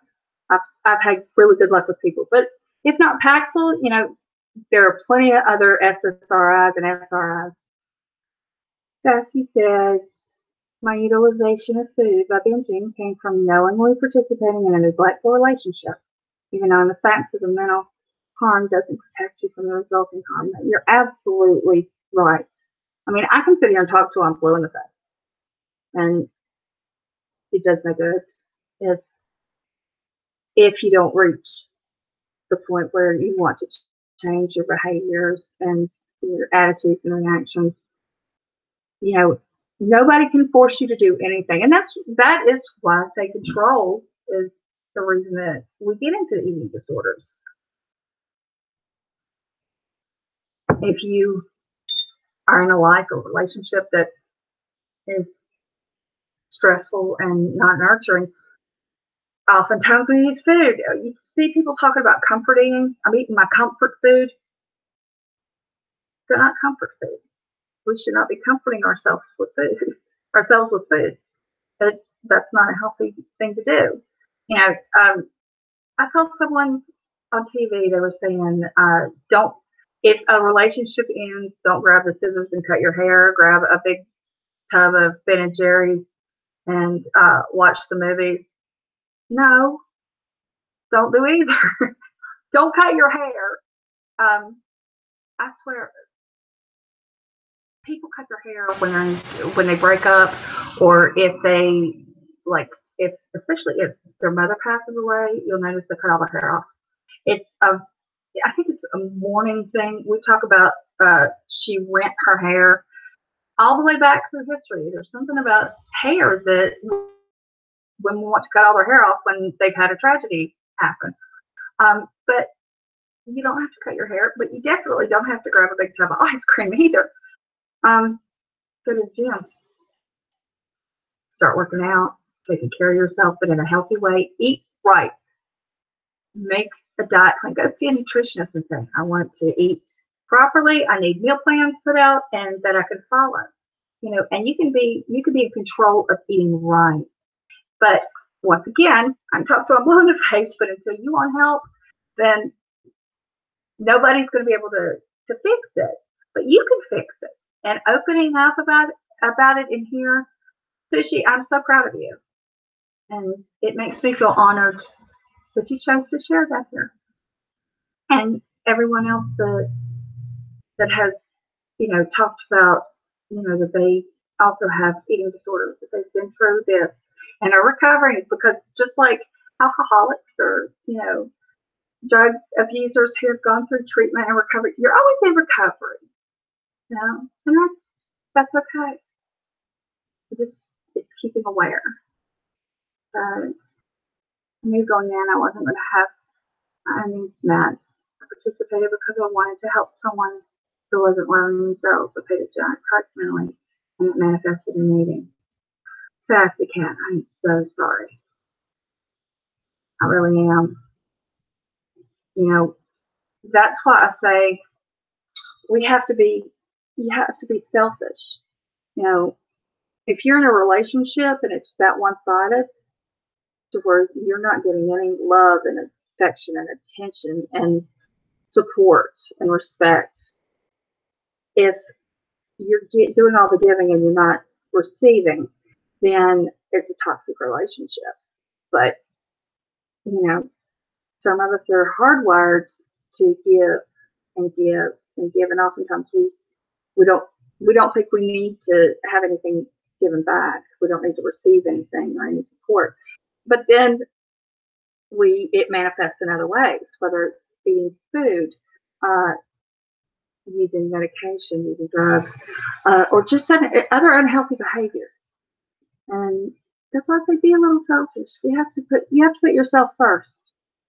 Or you can't take care of anyone else. You're not taking care of you.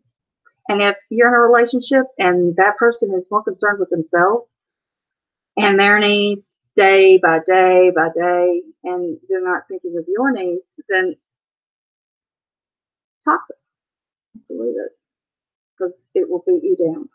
I've been there. I'm sure most of you all have been in relationships with someone who's, a narcissist or, maybe borderline, or, they just wanted attention all the time for themselves and never gave back.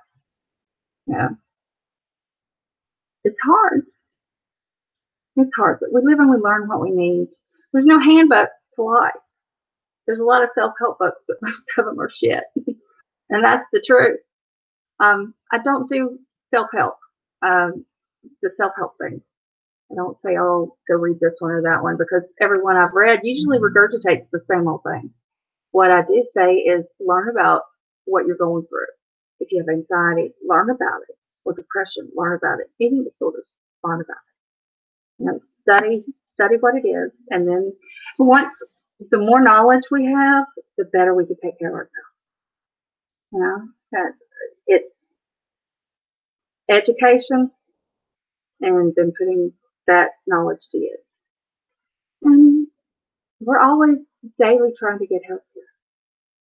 Mentally and physically, we all should wake up with that goal. Today is going to be a better day than yesterday ever thought about being. And I hope that with these chats and talking about the different issues here, we can comfort one another and lean on each other a little bit and give support and find a way to be better each day. And that's all I want. And we can't fix. There's no magic pill.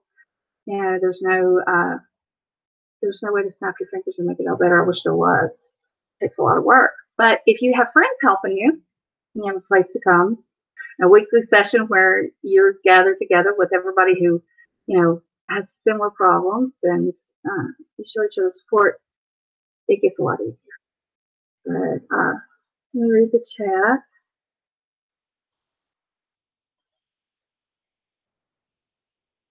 Sassy Cat, I'm glad to hear that. The hardest, most challenging lesson I've learned is you can't help anyone who won't help themselves. That's absolutely true. You can't control anyone else's actions or thoughts or behaviors. All you can do is change how you respond to it. And if you're with somebody who is not taking care of themselves, they're not doing what they need to do, and they're dragging you down with them, that's like watching the anchor fall and jumping out of the boat to catch it and bring it back. It's just not going to work. You can't drag an anchor off the bottom of the ocean floor back into the boat. You have to stay in the boat, stay healthy, stay in a stable place, and pull the anchor back to the chain. Right? Oh, Ricky's still in here. I've just been sitting here quietly like I'm in college auditorium listening to an interesting lecture. I hope this is interesting. That makes me feel good. I want to not only be interesting and educational, but I hope people take comfort in knowing that there's help out there and that there are other people who have experienced the same thing. Steve says, loneliness is one of the biggest pains there is, in my opinion. I live with it since my life passed. Steve, have you gone to grief counseling? Have you been in grief counseling? Because, I don't know how long your wife's been gone, and I'm so sorry you lost her. But I'm sure she would want you to be happy. You loved her, and she loved you, and, I would say if she was looking down, she would. I'm very, if y'all don't know, I'm Christian. I try to be a good one, but I believe in heaven, and I believe that, when we die, to live the best life we possibly can, and that's where we go. And I'm sure, Steve, that if she could talk to you right now, she would say, you need to get yourself happy. You need to find happiness. And there's lots of ways to do that. And it doesn't mean going out and getting in a relationship right away. If you're still grieving, you're grieving. But please, look into getting grief therapy. See if there are groups that you can join. With grief counseling, I don't do grief counseling, honestly, because it's hard for me. I don't deal with death well. I've said that many times. But I do know that if you've lost someone you're grieving, that one-on-one counseling first and then group, where you share your story and you share your memories, that helps you heal. And I know your wife would want you to do that. And it's also a way to get to meet other people. And like I said, I'm not saying go out and start dating somebody right away or looking for a relationship right away, but finding friends that you have that in common with, that you can talk to about it, that's what it's going to take. And then as you start getting out, getting involved in things, whether it's bingo night at the Moose Lodge or you know, going to, you know, the VFW to volunteer, or, you know, just anything to get you social, to do something that's fun and positive. You're going to feel better. You're not going to feel as lonely because you're around people, and you're going to make friends and companions, and you're going to have things to do and places to go other than just work. Because work is work, but we need our social time as well. And I hope you do that. And, you know, DM me. I'll help you find a group counselor in your area. You know, DM me on Twitter. I'm very happy to help. And if, like I say, see if we can't ease the troubles and make you feel a little bit better. Let's see. Yeah, sending you prayers, Steve. Ricky, you're funny. I have a big mouth, but it ain't always running. Well, I get accused of running mine all the time, that I talk too much when I guess in strings. I'm trying to be more conscious about that, honestly. I do have a tendency, but if I'm in a good mood, I talk a lot and I talk fast. But I'm trying to be a little more aware, because my husband will say, "Honey, you're talking a mile a minute." I'm like, okay. So deep breath.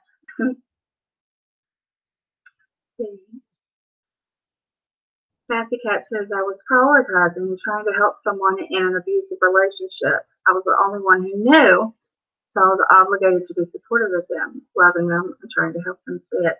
I'd like to know more about that relationship. Was it a girlfriend, like a best friend that was in an abusive relationship and refusing to leave, or can you tell me a little bit about the situation? I'm curious. You've been in crisis group. Good, Steve. Excellent. I don't know if you've got one-on-one therapy, like if your insurance covers it, but if it does, definitely find a therapist for group therapy as well. But Steve, how long has it been since your wife passed?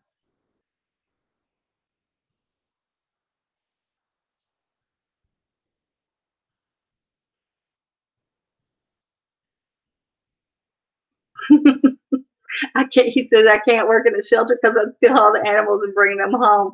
Honey, I understand that. I love the fur babies. Sassy Cat, I would love for you to come on. Here you go. Here we go, baby. All right, here's the link. Yeah, my husband has said 3 dogs is enough, and we can't have a cat because the dogs will eat it.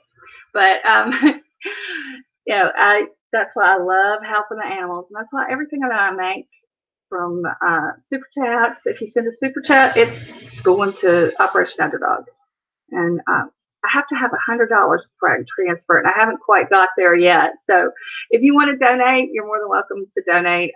Also, my PayPal is at paypal.com/me/MomBestWorld, I believe. But you're not allowed to advertise your PayPal anymore in the description because it's not approved somehow. But you can super chat money. But if you don't have my PayPal, then, you know, hey, send it there. That way I get 100% of it, and YouTube doesn't take a cut. But all my earnings go to help Operation Underdog, because I love them. Can I Twitter the link? Yeah, Sassy Cat, send me a DM.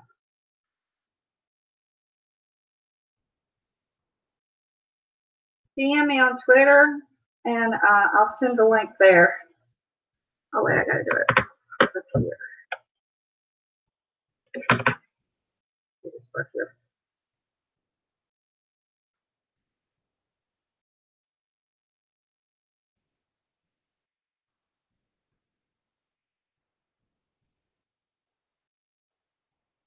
Okay. Sassy Cat, are you following me on Twitter? Because if you'll send me a DM, I will happily send you a link, and you can come on and discuss it. That would be great.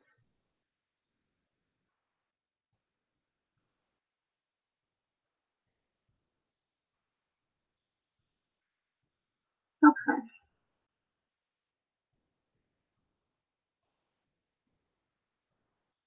If you're not following me, you have to do a follow request. Okay, you just send DM. Okay, great. Let me. There you are. Okay, let me get on my Twitter. I quit.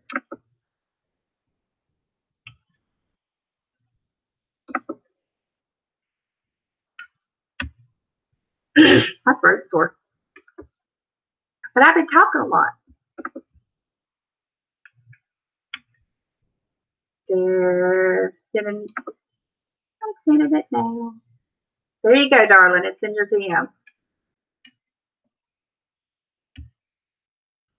And I hope you have Google Hangouts. Because you need to have Google Hangouts already downloaded to come right on. But if you don't, then you can download it. It's not hard. It just takes a minute.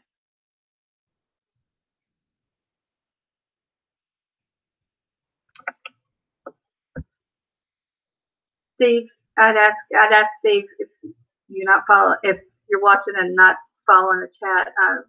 I'd ask him how long it has been since his wife passed, and 60 years, not recent.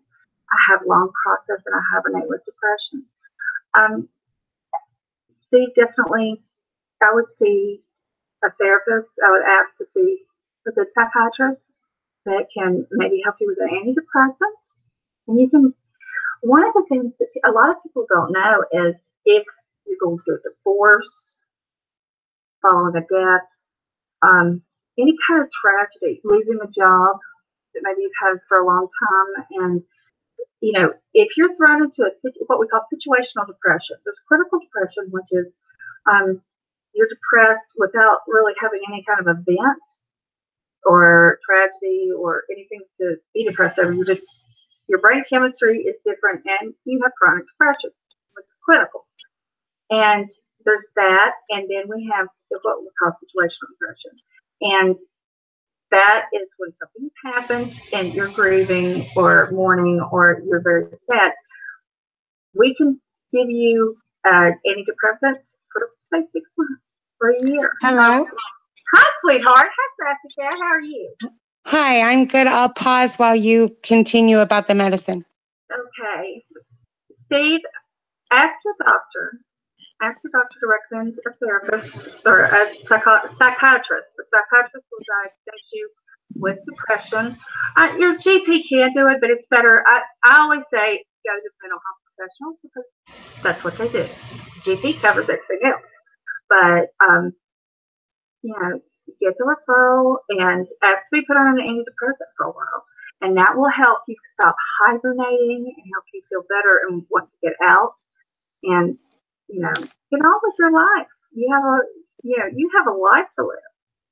But Sassy Cat, I am so happy that you're on. And I need to get some warmer coffee. Why don't you take over and start from the beginning? Okay, so it's kind of a complicated relationship. I was married to this man 25 years ago.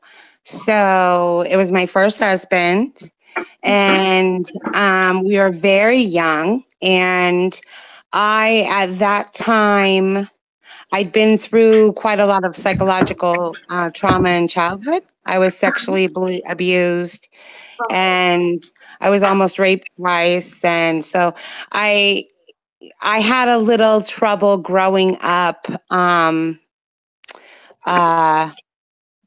and my brain maturing. It took me a little bit longer, I think, for my prefrontal cortex to kick in.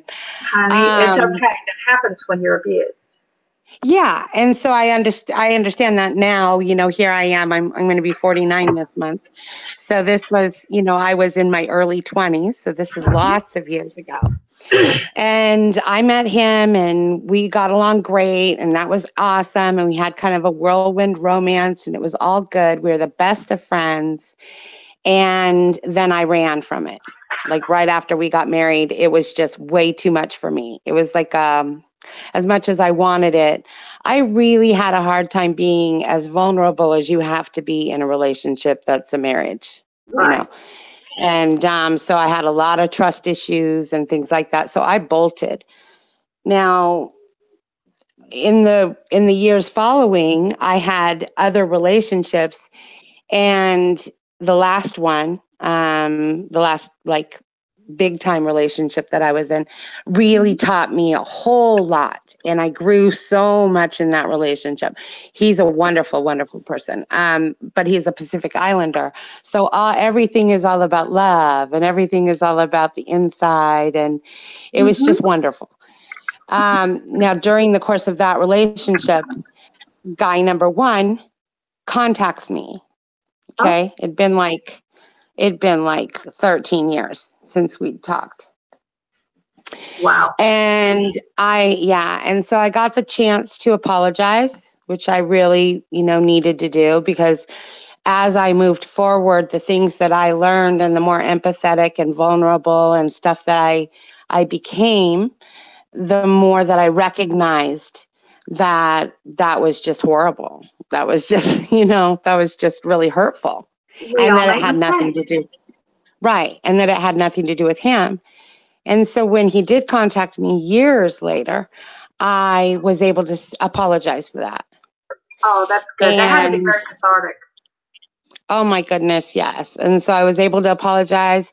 I was able to tell him, it had nothing to do with you. It was all me. I should have never treated you the way that I did, and, be accountable. And that was a big load off. Yeah. You know what? Let me stop you right there. That is something that I encourage anyone to do. If you love someone and you've hurt someone in a relationship, it will end up eating at you. So if you can get in touch with them, even if it's just an email, saying, you know what, I was wrong and I'm sorry. It wasn't you, it was me.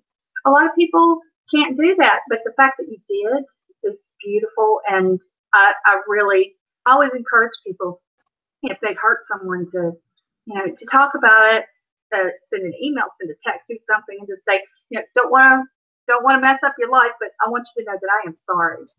And right, I'm proud of you for doing that. I really am. Well, thank you. I was given that opportunity. And so I took the opportunity. However, because I knew that I had done such damage, there's no way I would have felt comfortable reaching out if the opportunity didn't present itself to me. I just felt like it's been this many years, like 13 years, right? And I knew that it was like devastatingly horrible on his side. I knew it. And I was like, well, I almost saw it as like opening up a wound that's had 13 years of healing. You know what I mean? So it was really, right. I get what you're saying. You don't want to open up and hurt them again. Right. Yeah. And like remind them, like, here I am, like, yeah, and that's all in the way you approach it. That's, I would say, approach it in a healthy way, positive. Look, I'm glad you found happiness. Just want you to know, I'm sorry I screwed up. It was my fault. Yeah, but and that it wasn't. Yeah, and that it wasn't malicious intent. I was able to say, I now have learned as a mature human being that I look at my behaviors, and I can look at myself and things like that I couldn't do before. That's really good. And and so we started talking, and we were pretty friendly, and we were both in other relationships at that point. In fact, I was with the person that I was just talking about, the Pacific Islander. I was with him at that time. And so nothing was pursued as far as a relationship or anything like that. Although, I'd like to preface this whole situation by saying it was never that we didn't love each other. So when I bolted, it was because I loved him, Right. That's it, so it was never like, we didn't love each other and that's why we broke up, or there was something like that. So fast forward, his partner found out that he had talked to me. Mm-hmm. And that person reached out to me, Mm-hmm. which at that point, I didn't really think that much about it. And I was more upset that he didn't preface or tell me that this was going to happen. It was kind of like a blindsided thing. Okay, so he's So, in a relationship. I assume it's with a woman, and yes. she contacts you without his Yeah. knowledge? Yeah. Oh. And see, now you're saying, oh, and see, I didn't put two and two together necessarily back then. Okay. Because this is, wow, 12 years ago now. Okay. Mm-hmm.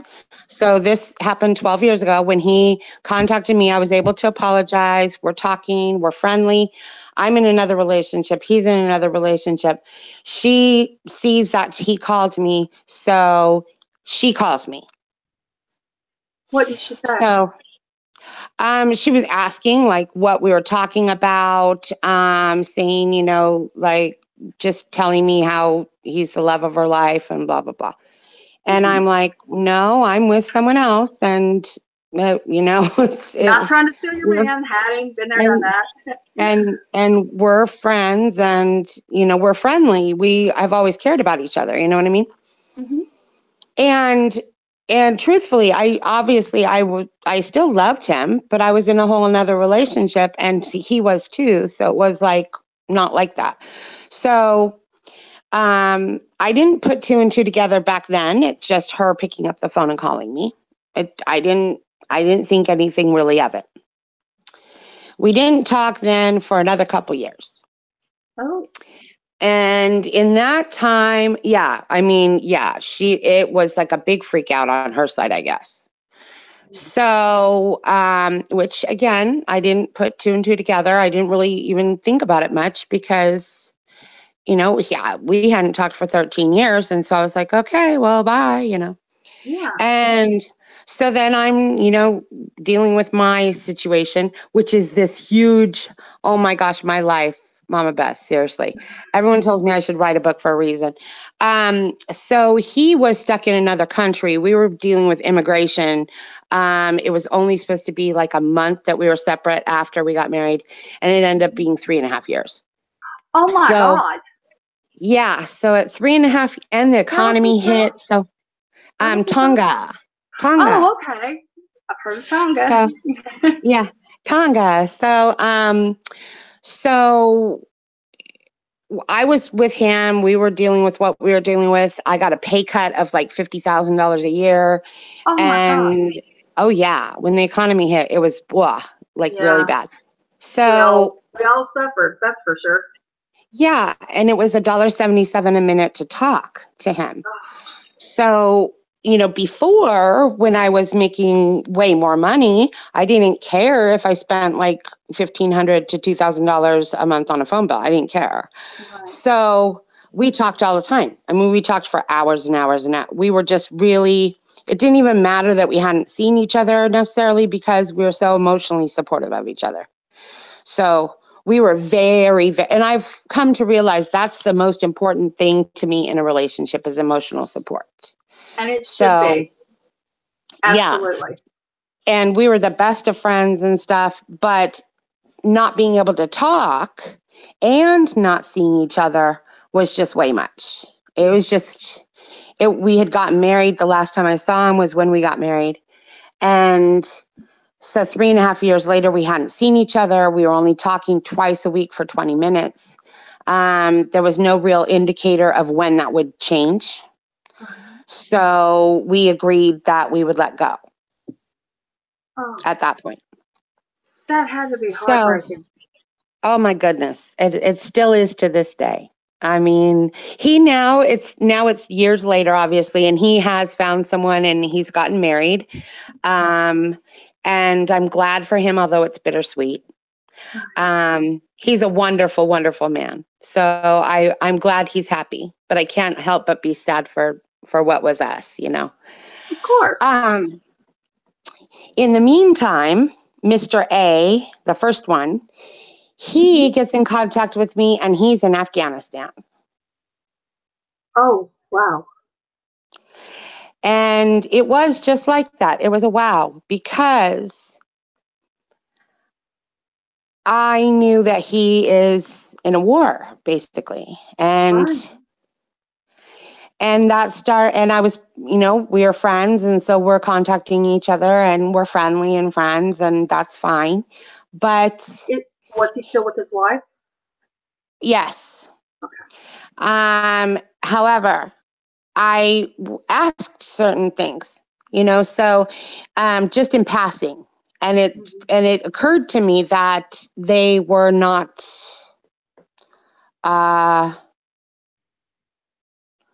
close. She was not supporting him at that point. Okay, Emotionally. He's in Afghanistan, and what? She's not writing emotionally, or calling? not emotionally supporting. No. So in fact, his family's kind of like that. I asked, like, when's the last time that you talked to your mom? And this was like November. Okay. Mm-hmm. And I said, when's the last time you talked to your mom? And he said, my birthday, which is about 6 months before that.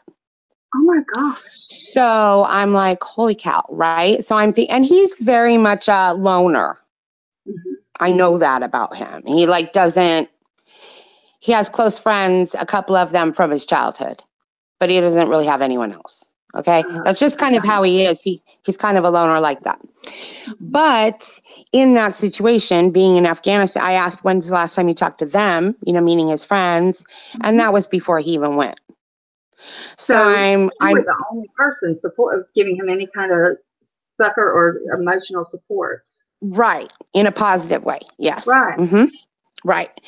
And over the course of us talking, we started talking more and more. And I recognized too that if anything happens to him and he doesn't know that I still love him, I would not be okay with that, because he's alone over there. And I wouldn't want him that he's loved. Yeah. So I told him. And I said, I still love you. It was never anything about you or anything. It was me having issues. It was me having trust issues. I used to see vulnerability as something weak instead of courageous. I have the opposite view now. But I saw that as weakness and stuff. I behaved very much. This is why I understand how some sociopathy can come from childhood abuse. I behaved very much as a narcissist. That's the reactive brain. Right. Absolutely. And so then, were your parents, let me stop. Did your parents have personality disorder of any kind? No, I was raised without my father, but he does. He's a narcissist. Okay. Yes. But I was raised without him, and I'm most like my mom out of all of the children because I was only raised by her. And so, but it is present with my sister. It is present with, it's present in the family. Your mother probably taught you to be, if she was with your father for how many years? I don't know how many I think 13. Okay. Then she learned how to raise a narcissist. That's how narcissists come into being. It's the brain and it's a conditioning. So that's understandable. And I don't believe it was necessarily that. I think it was the childhood trauma. I think it was the sexual abuse and those kinds of things happening that led me to, I was very outwardly focused. I was bulimic. And so I was controlling, very much using food as a control mechanism. I could control what I put into my body and what I did with it. And no one could tell me any different, etc. And so I had those things going on in teenagers. So I recognized that. So I recognized, okay, I was very outwardly focused. I focused on appearance a lot. I ran from being vulnerable. I saw it as weak.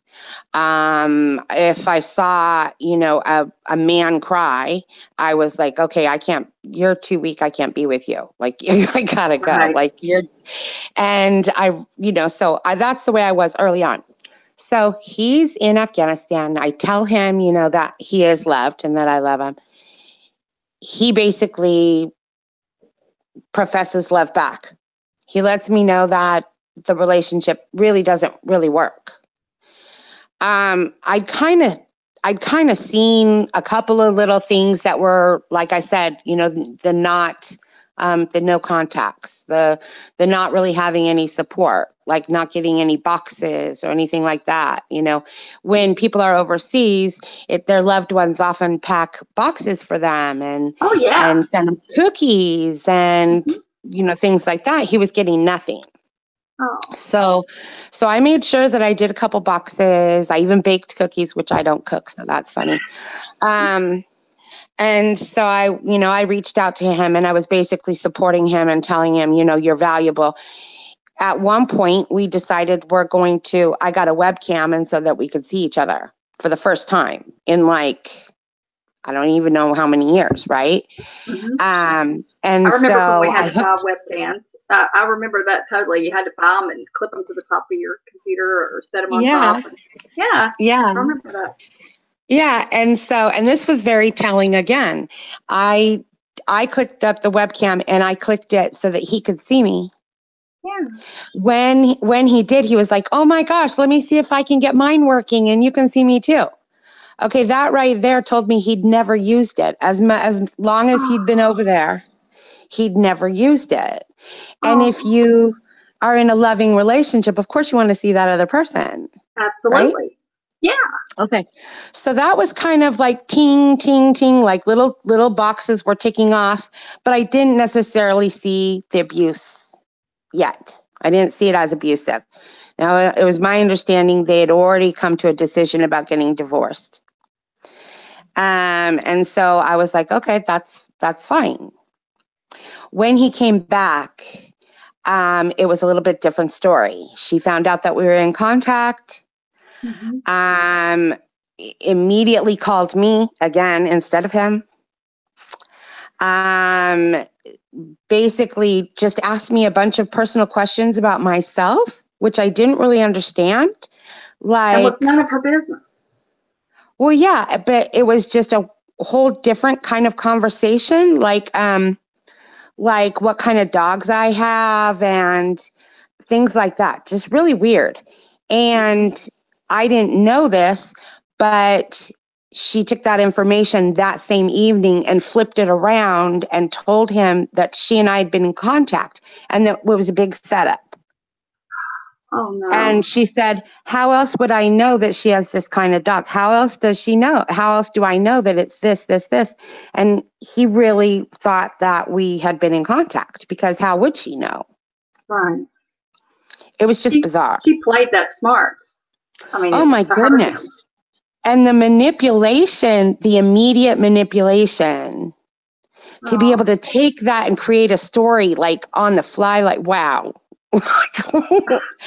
Right? Like, you always, I tell you, when you think you've heard, the strangest things, there's always somebody that can top it. You never know.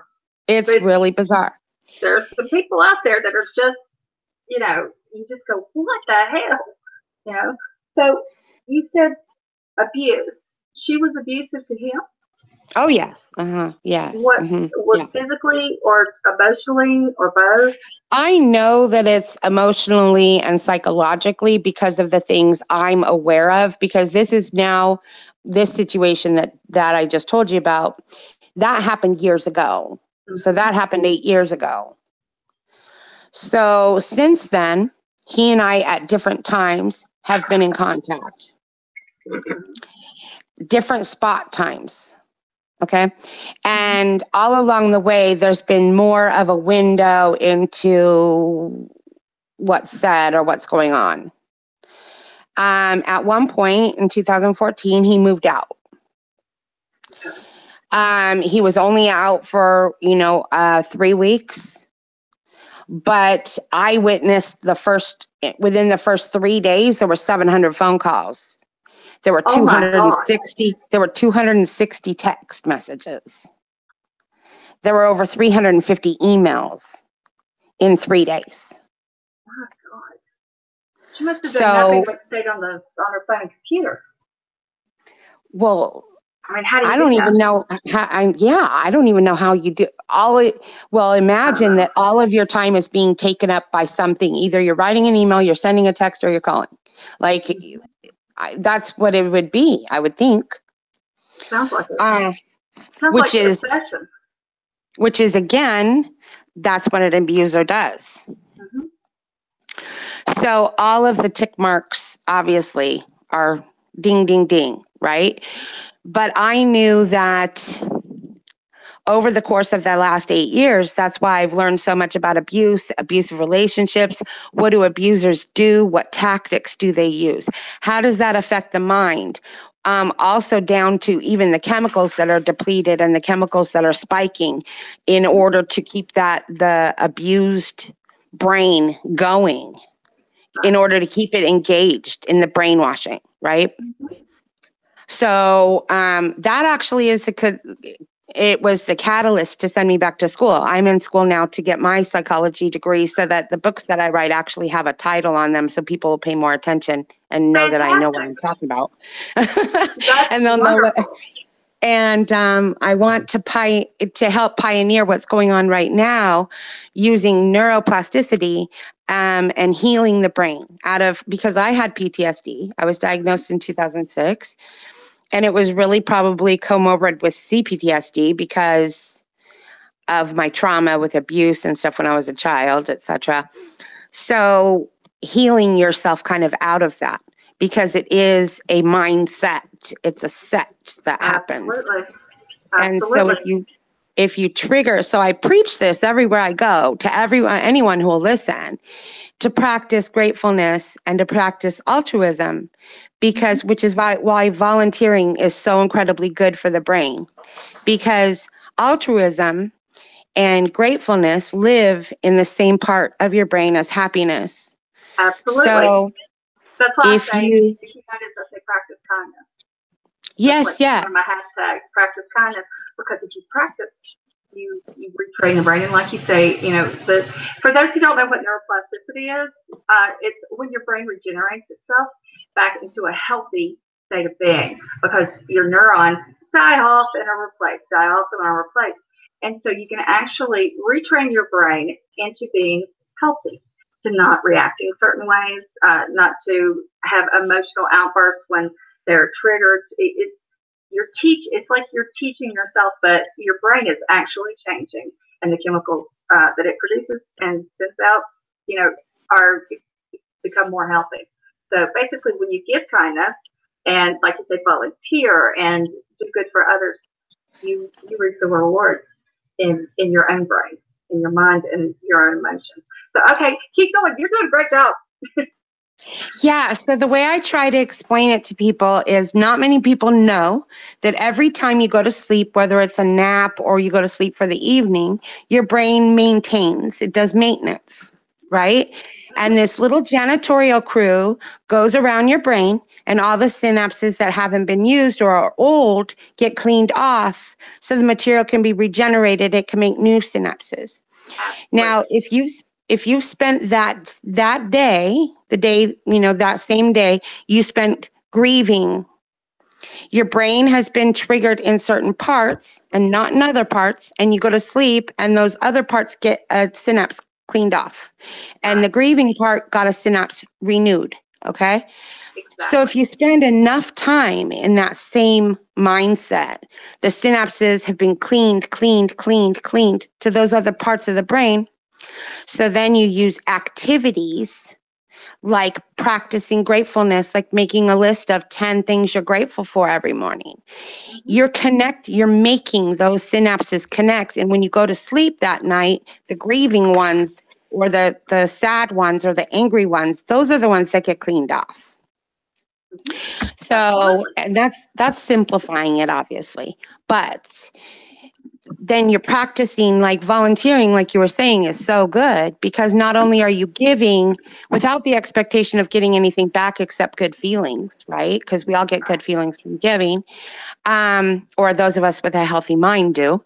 But you're also practicing that altruism, connecting that part of the brain where happiness lives.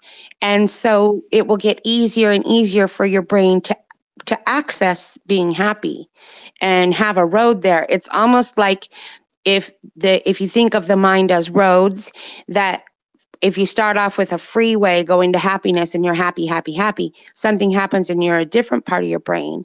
The happy road gets to be like a dirt road with potholes, and it hasn't have pavement in a long time, and it's all wrecked and like really hard to get to. But the more that you practice going there, the road evens out. Now they're paving it. Now you have a highway. Now it's the easy access freeway. You have your own on-ramp. You know what I'm saying?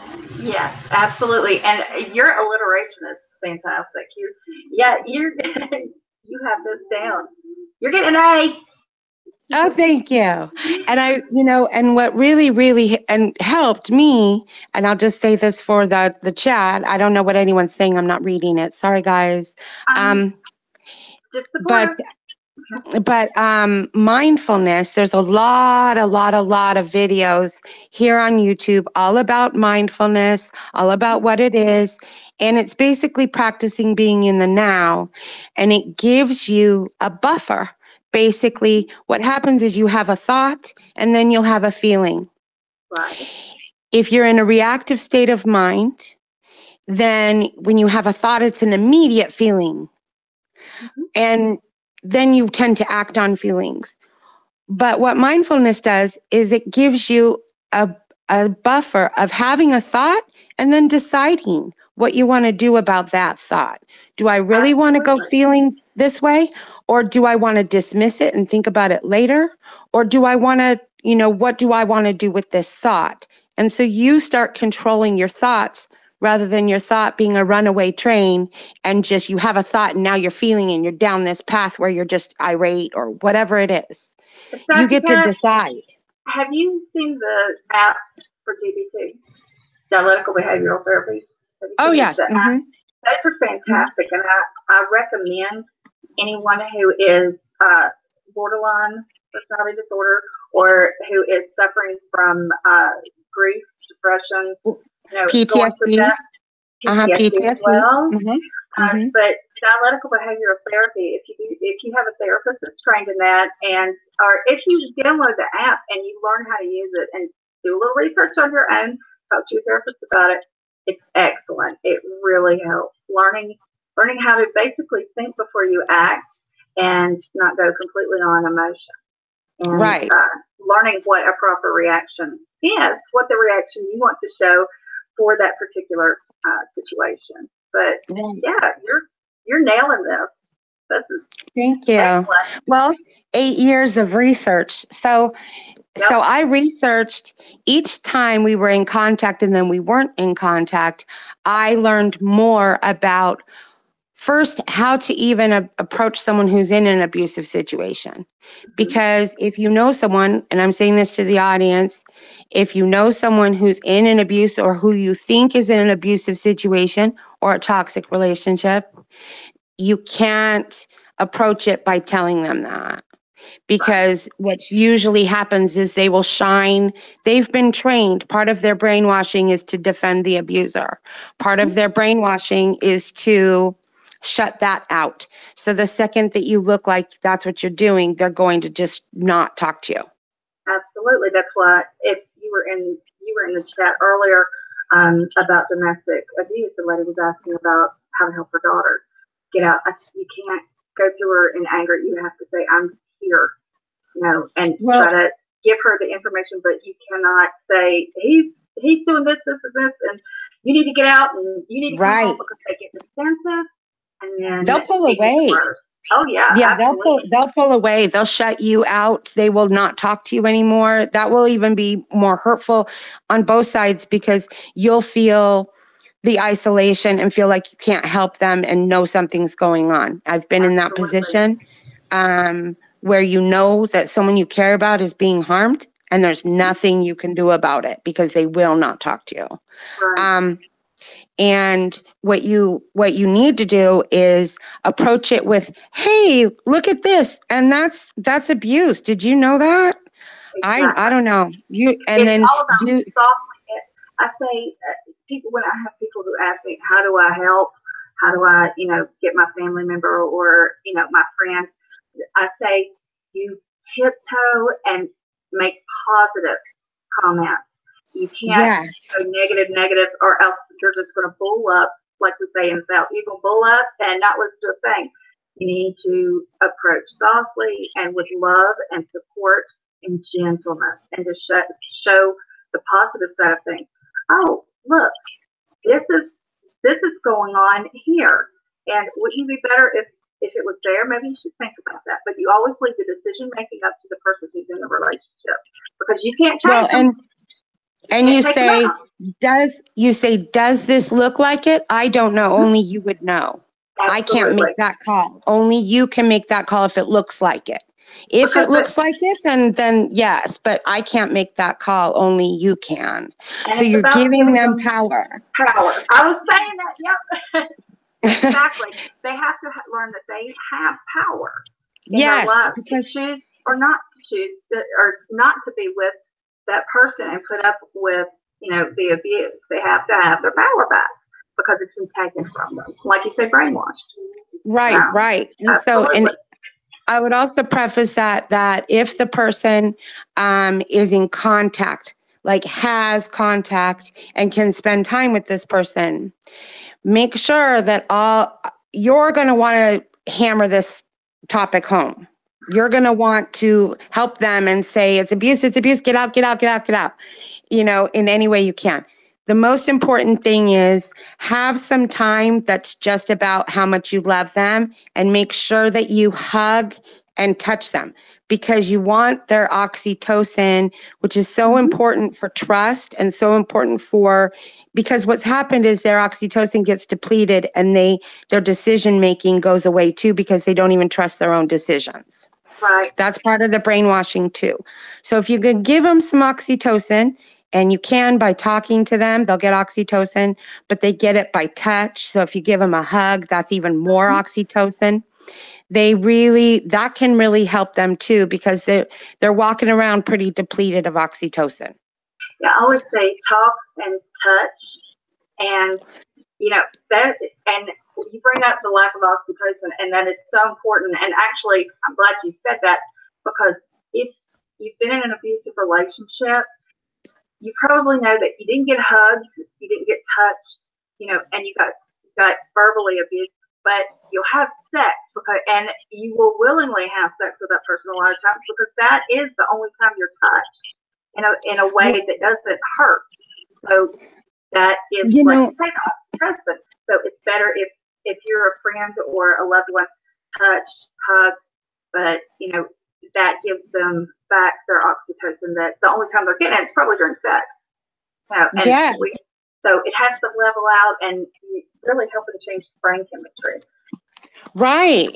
So another thing that I try to tell people to help someone with is the abusive relationship is a flooding of the dopamine reward system in the bottom part of the brain. And so what happens is through an abusive relationship, the target will become dependent on the other person for a dopamine hit. Absolutely. Meaning they will try to have this person have a good day, because then they can have a good day. They will try to, and the way that the abuser does this, imagine that, I'm just going to say, for the sake of saying, you and I are in a relationship, okay? And I bring you roses and you're excited. So you're like, oh, thank you so much. This is so great. And I get my reward because all I wanted to do was see a smile on the person I love's face, right? So that was my little dopamine reward. Now, the way the abuser does this is they at first everything you do is great. So you're Mm-hmm. getting those dopamine hits by doing nice things, but they will slowly change things so that you do not get that dopamine hit. Okay. So then you become starved for it. Then you'll do anything for it because you just want to get back to that thing that you think is happiness, putting a smile on their face. So this is what the abuser is going to do. The next time I bring you roses, you say, oh, well, thank you. And I say, what? You don't like the flowers? And you say, I really wanted daisies, but it's okay. Well, then I didn't get my little hit. So next time I'm going to think, because I'm a giving person, she really likes daisies. She wanted them last time. I'm going to get them for her this time. I get you daisies. Now you're going to say that you wanted roses. So I can never, ever get that dopamine hit. Now, the reason that's so important is because I'm going to start chasing that dopamine hit, trying to do everything to make you happy, and you're not going to be happy. And then when my foot is out the door and I get ready to leave, you're going to say, you love me. Everything's perfect about me. I never do anything wrong. I do everything great. It was them. And I got a flood of dopamine because that dopamine on that goal has built up so much that it's become this tremendous dopamine hit that when they finally say, I love you, I need you, don't leave, you feel good and like, oh, this is empowered and now this is all good, but it's really just a flood of chemicals and it's going to go right back to the way that this person really is. You've explained this beautifully, I must say. And I'm very impressed. Literally, you could have written a paper just as you were speaking. That was excellent the way you explained this. For the lay people who, are just now getting this explained and it's making sense to you. You put it perfectly. When you're going out the door, all of a sudden you know that you're ready to leave. The victim thinks, okay, this is enough. I'm not getting what I need. I'm not getting my dopamine. And dopamine is addictive, just like oxytocin is in the body. If you get it, you want more of it. You become, and then if you're starved of it, so then you're going out the door and they're giving you, like you say, your dopamine hit. You think, was it really that bad? Was that, you doubt yourself. You doubt yourself. Well, now that also comes into the abuse amnesia. What happens is when you're going into an abusive pause, I'm going to pause this and come right back to it because I was going to hit the dopamine thing. What I tell people is to encourage, if they know someone in an abusive relationship, encourage them to set a goal for themselves that they are in control of, because they will start getting their own dopamine hit. And if you want to plant a garden and you can see it in your brain and you plant the garden and you water the garden and the plants grow and then you see it, you will get your own dopamine hit. And if these people who are abused, they're not getting dopamine, we can help them get their own dopamine hits and get off that toxic part by getting their own little goals, their own things that they can accomplish, their own little things that will feed them that dopamine. So it won't be such a rush going into a depleted reservoir. If you imagine a dry lake bed and then it gets a flood of water, now it's full of that water. You want it already full of water. So when that water comes in, it's like, yeah, I already have that. So It's not a big deal. Right? Absolutely. And then back to what I was just saying about the abuse amnesia. What happens is the startle reflex is the easiest way to program a mammal, and we are mammals.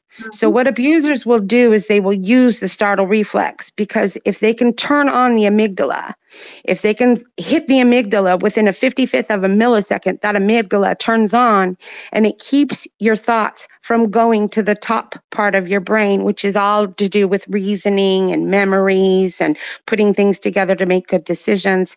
It reroutes those thoughts into the middle brain where you are reacting. So what they will often do is they will use the startle reflex. They will slam doors. They will, out of the blue, they'll slam a drawer behind you. They'll just yell at you from behind you and scare you.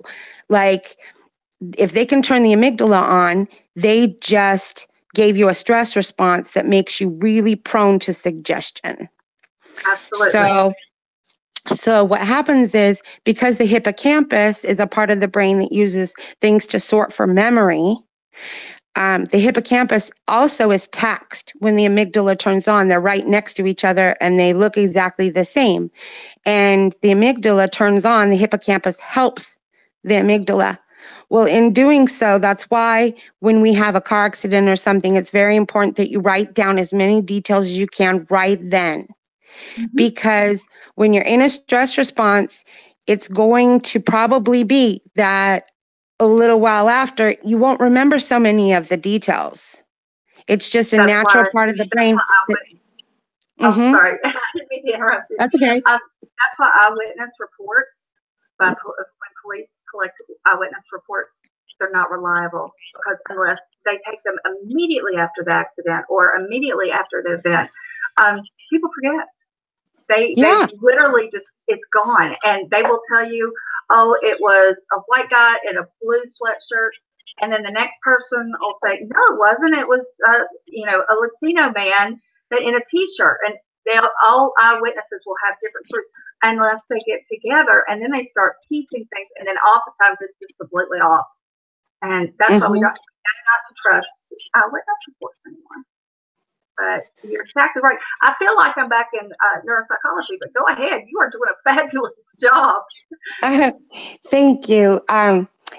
It's all hard-run knowledge. So over the last 8 years, this is what I was trying. I was like, why can't I reach this person and let them know that this is going on? Because at first when I approached it, it was like, are you talking to your psychologist about this? Do you understand this? Do you know what this is? Oh my gosh, it's this. Please, please, please. And that was absolutely wrong. So then a couple years later, while in between, with this fella, he should really appreciate you. Well, so in between, I would learn, why was that not? What's the magic thing I need to say, right? Right. But there's really no magic thing. It's different for everyone. But it's how you present the information that allows them to just accept the information, whatever they're going to do with it. But at least you're there and you can give them the information, because for anyone in an abusive relationship, support is absolutely key. Absolutely key. They have to feel like they have someone or something supporting them and caring about them, and that they're worthwhile,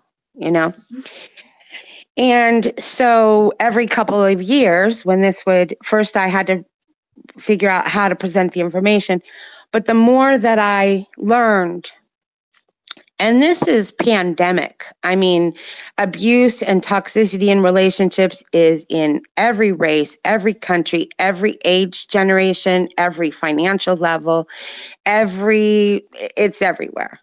Absolutely. It really is. And so, I figured, okay, I have to figure out how what they do affects the brain so much. And so, for instance, depleting the brain of oxytocin, what an abuser will do is flood oxytocin initially. In fact, it's often the case that there will be pressure for sex right away, because sex is a huge boost of oxytocin, and it also creates attachment in the middle brain. So then when they're removing the oxytocin, they're pulling on the attachment though. So they keep the attachment going, but they keep the oxytocin gone.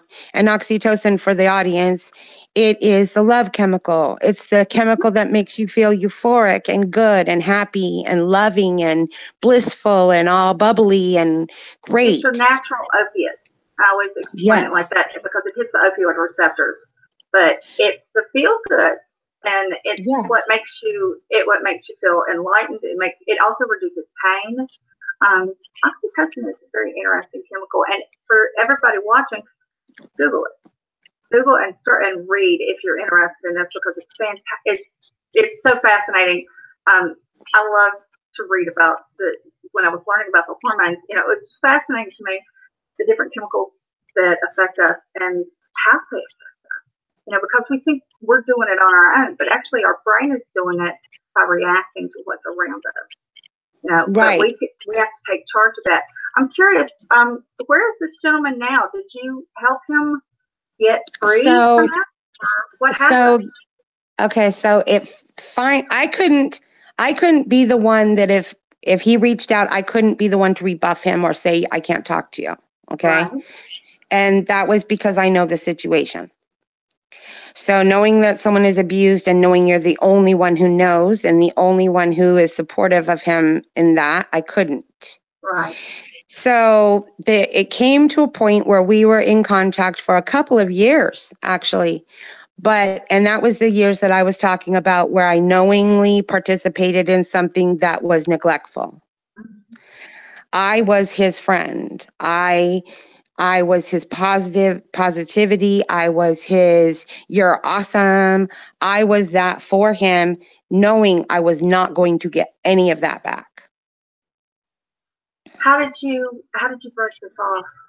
How did you I didn't. finally, I mean, are you I you're didn't. still in the situation or? No. I was fortunate in the fact that he was planning on leaving. It was my understanding he contacted a lawyer and everything, done all that. Mhm. And she once again broke into all of his electronic information and found out we were in communication. And she obviously freaked out on him, but she began contacting me. What did He she do to stayed. you? The last time that I had any communication at all with him was when she broke into his stuff. That was almost a couple years ago now. It was about a year and a half ago. But I've had contact from her. Now, I've never contacted her back ever, nor will I. But she's contacting me by 5 email addresses. She was texting and calling my phone incessantly until I changed my number. At one point, almost a year after I'd had contact with him, I got like 83 messages from her in one day. She Yeah. really was working hard to keep him isolated. Oh, she's absolutely. That was her goal, is to, if she could remove that contact, then she has him isolated. Absolutely. She knows that. She has him under herself. Yeah. Now on my side, it actually ended the best way it possibly could, just because I wasn't the one who shut it off. Mm-hmm. I wasn't the one who said, you're not worthy, you're not anything. I wasn't the one who did that. And that was what I wrestled with. He will always have positive from memory of you. So that what you did was a good thing, but it had to be very hard on you. You weren't getting anything, reciprocally. So, where were you in this? Were you still with the other fella, or were you by yourself? Oh, no, I was by myself. That was part of the problem, is because obviously I still love him. Mm-hmm. And then obviously being supportive of him, and even just as a friend, kept me emotionally bought in there. So I refused to add anyone to that mix. It was a complicated enough situation on my side without adding another person who I am trying to have a relationship with while trying to be in this neglectful, supportive friendship that's crazy, right? Yeah, and it had to make you, I'm sitting here thinking you had to be feeling really low on self-esteem because he wouldn't leave her when you were being supportive. But for me, it was never leave her, come to me. That was never the message. It was, I never, ever, ever gave that message, ever. And I'm an open book about this too. So everyone around me, all of my friendships and everything, knew this is what was going on in my life. Okay, that's good. So you had support.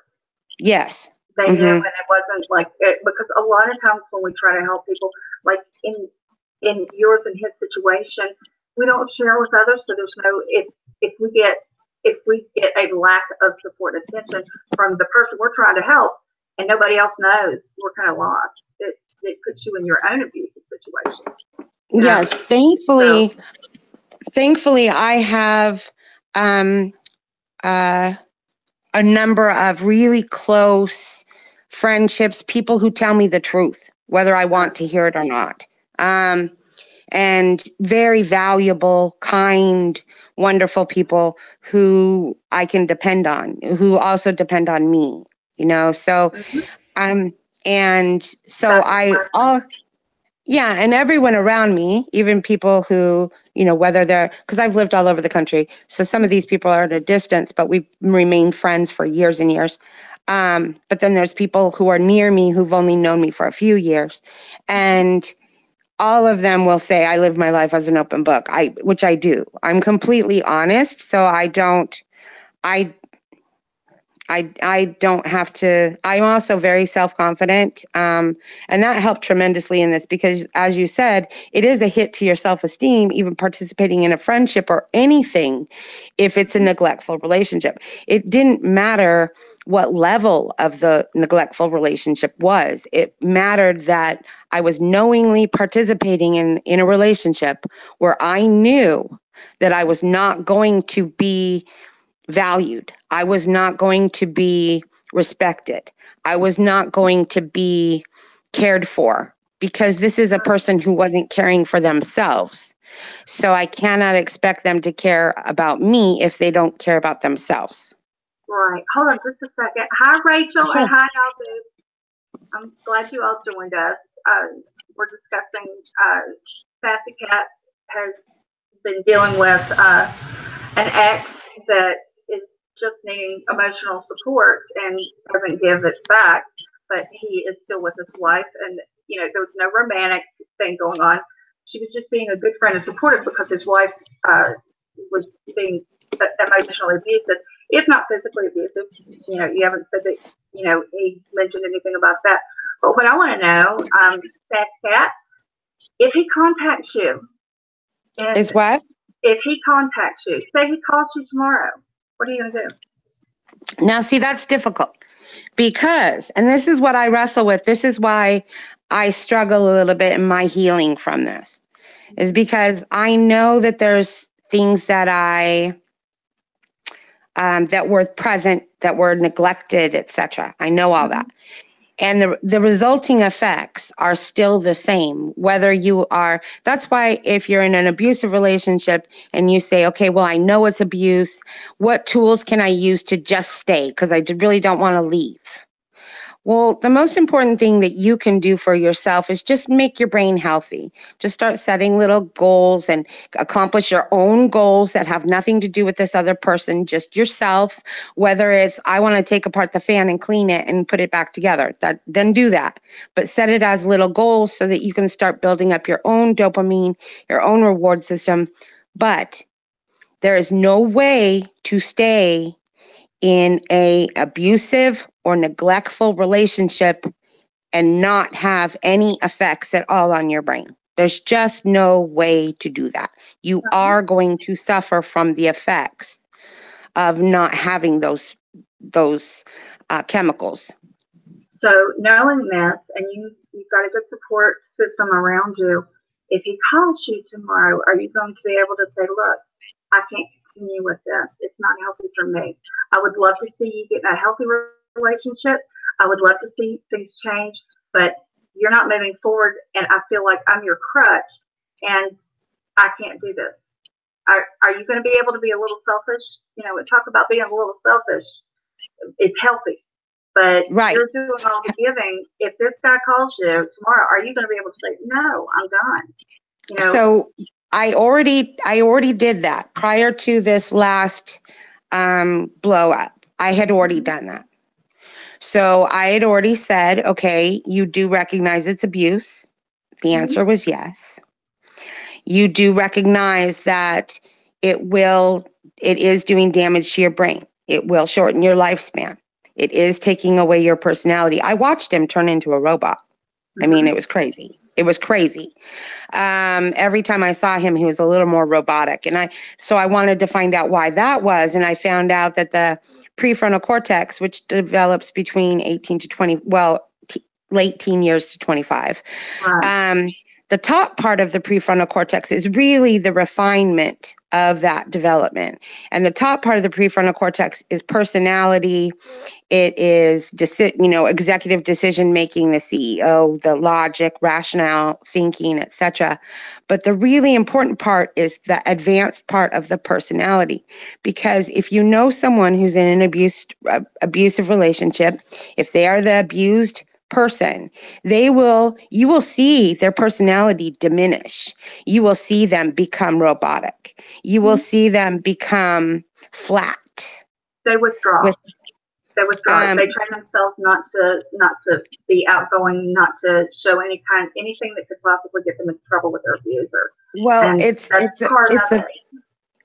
a pattern though. What happens is, what the abuser is doing is driving that person to the bottom part of their prefrontal cortex, never to the top. So what they want to do is, it's basically mental death. They want to kill that person's personality, everything that makes them unique, because they want an obedient servant. Mm-hmm. So they don't want this person to feel special or feel valuable for their differences. They want to kill those differences. So everything that they once praised about this person, they will turn around and start saying, oh my gosh, you just have to be so independent, don't you? If that's an aspect of them. And that's part of the training and I call it training. Because it is, Mm-hmm. Anything that's individual, anything that makes the person shine, they want to dull it, they want to take it away. So, and it's a way, because you'll see that most abusers, unless they're psychopaths, right? As you know, there's no emotion there, and damage to the amygdala, and we have lesions that it's actually brain damage that causes psychopathy. But the person who is doing the abuse will, if you tested them, if you had them in analysis, they have very low self-esteem. They most likely have been a victim of abuse themselves and have kind of flipped it around and to where they're on top. You see, the victims of child abuse sometimes will become the abusers. It's a cycle. And they get their high off of putting the other person down. And now that the first leads to something, say, second go to individual therapy, and third couples therapy. If you cannot be on the same page, especially in an affair situation, leave the relationship. And that's so true. But she's not having an affair. She's just been an extremely supportive friend to an ex. And she's been put between a rock and a hard place, because you've got his wife, every time he reaches out for help, or you have any contact, you have his wife basically harassing you to make sure that he doesn't escape or he doesn't get any kind of strength to leave. But now I don't know him. So I don't know him, but what my concern is you. Because if he, like I say, if he calls you, you're going to have to say, look, I've already told you. This can go nowhere. Don't cry out to me. If you don't want to make the change and you're not changing anything after all these years, I can't do this. It's damaging to you and it's going to hurt you. You're going to feel good at first if you help them, but then once they've depleted you of all your energy and care and love, there's not a lot left for you. And I already did that. Like I said, I confirmed, okay, this person already knows it's abuse. Okay. So yes, it's abuse. And yes, you're aware that it does all this psychological damage. Yes, you're aware that by staying, you're doing this to yourself. Yes, you're aware of all these things. Okay. Well, us being in communication like this is not healthy for either one of us, actually. Absolutely. Okay. So you can't. And you have to stick to it because he's going to reach out to you again. Well, I had to stick to it because even though it was unhealthy, even our contact was unhealthy necessarily for him, it just was getting him the knowledge. Just that you're aware. Just that I know that you're aware and you're making a knowing decision. then all bets are off. Then I'm off the hook as your friend. I don't have to participate in an unhealthy relationship. I don't have to be supportive of you doing that. I don't have to, if you're looking at me and you say, I know it's abuse, I'm going to stay anyway. I know it's hurting my head. I know it's giving me CPTSD. I know I've disassociated because to the chat, I just saw, he's headed towards Mm-hmm. dissociate. I saw that. PTSD He, is he, a little different. That's he we can go actually, through that. he actually, yes. Uh-huh. Oh. Yeah. In those last few months, when I said, it's this, it's that, he had begun disassociating. Then there is no way that unless he gets in to see a good psychiatrist who deals with the ID and, the comorbid problems that he is experiencing. How long has he been with her in that relationship? I think. Well, now this is the worst part about this. Well, it's actually a good part and a bad part, because it's military. There's been long lengths of time where he goes away. Mm-hmm. And so he's doing like overseas for 9 months. He's over here for a year. He's over here. So he gets times where he's not under every day. But he's under a different kind of stress and getting that support. So that makes it difficult. He's going to have to make the decision. I mean, you have worked overtime to. I'm done. I'm done work. I'm done. The last time and this is where I struggle. This is my struggle. I'm done having to feel obligated and stuff about the friendship, because if you love someone and they're being abused, truthfully, it's not them. It's not they're being brainwashed. They really are. So if you're their friend, then you owe it to them to be a friend, and at least to the point where they recognize that this is what this is. But you have now, once that happened, okay, now I'm good. I've done more than most people will to make sure that you're making an educated decision, and that that this isn't what you have to do or put up with. This is your choice. I get that it's your choice, but you're making a very informed choice, and okay to you. And I'm not going to stand here and watch you drown anymore. Right? Right. Because you can't, it's going to be impossible on you, and you're going to end up just feeling guilt, and it's going to damage your psyche and your ability to go on and have healthy relationships as well. But you are an amazing friend to have done all this. I mean, honestly, most people, even friends and family, don't go this above and beyond.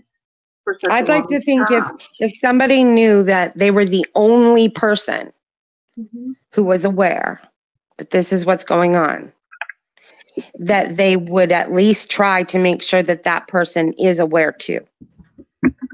And, I wish more people were like that, because honestly, I believe more abuse victims would come forward, would understand what abuse is. And, I would love to see a mom or dad or a sister walk hand in hand into therapy, with someone who has been a victim of abuse. But oftentimes it just doesn't happen, because it's impossible until the person that is being abused says enough. You can't do anything. Right. Well, like I said, the hardest person, the hardest lesson, because I believe, okay, my father, years ago, when I finally met my father, I was 42 years old. Oh, wow.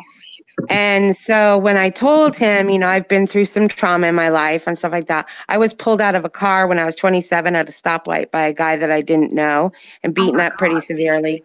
So there's been different things that I've been through. And I explained that, it sounds, and I know you're saying, oh my God, it is horrific. However, it's been a number of years, and I'm totally okay with it now. But these hard situations have happened, right? Mm-hmm. So I told my dad, and my dad, he did leave me with this, he died last year.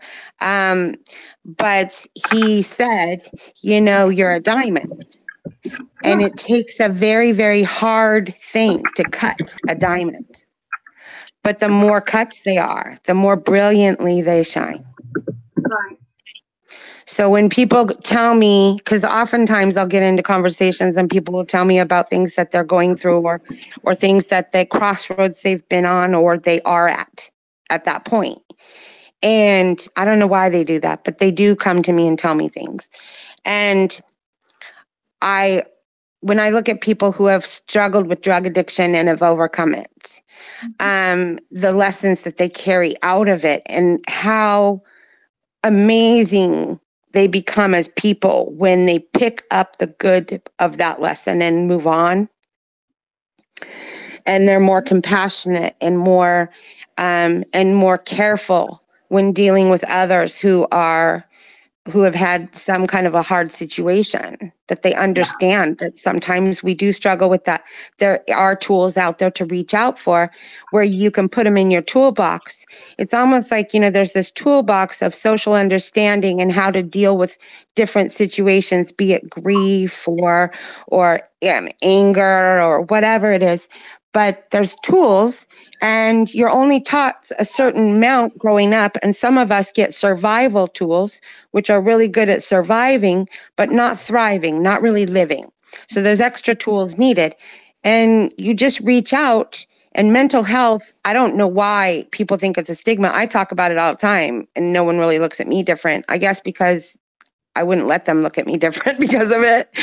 Yeah, I would understand. I talk about mental health all the time, and I'm like, I don't know anybody that doesn't have something, in their past, in their present, or something they're dealing with, Right. So I don't know why there's any embarrassment talking about it and getting healthy.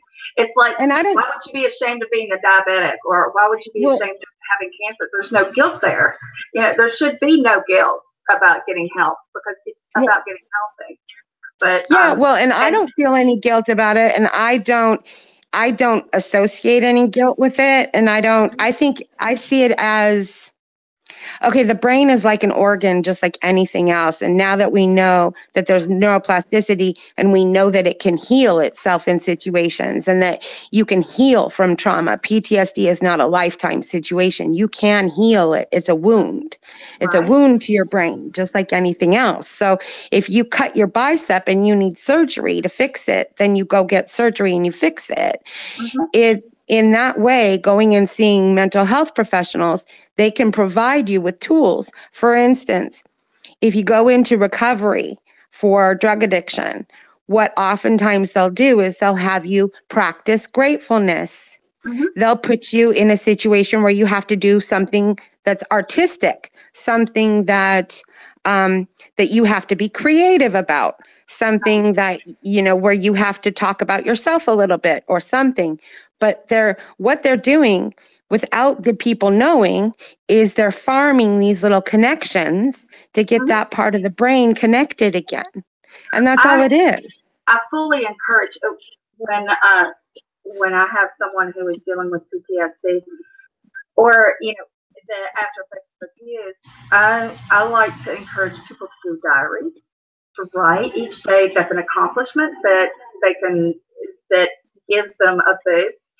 And, I love to see people become creative, write poetry, if they like to paint, but anyone that I see who's been in an abusive situation and is trying to heal, and they have to want to heal. Like you say, the brain, the neuroplasticity it's there, and it can be used, but oftentimes people don't try.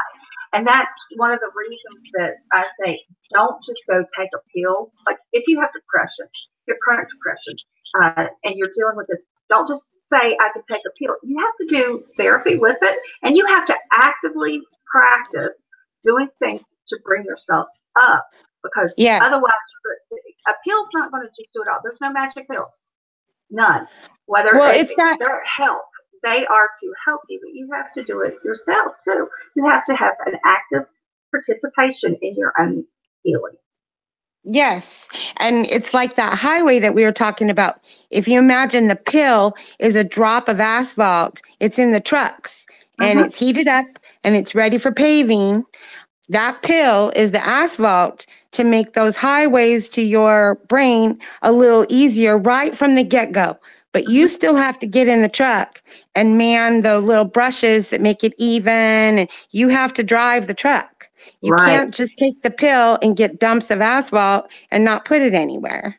You have to actively tell the asphalt, this is where you need to go and pave over here, so that you start getting those connections faster. And the hardest lesson that I learned was actually because of this situation. And that is, you cannot help someone who won't help themselves. You can't love them enough. You can't tell them positive things enough. There's nothing you can do with someone who will not help themselves. Absolutely. So they have to at least be willing to say, how am I helping myself right now? This is so important.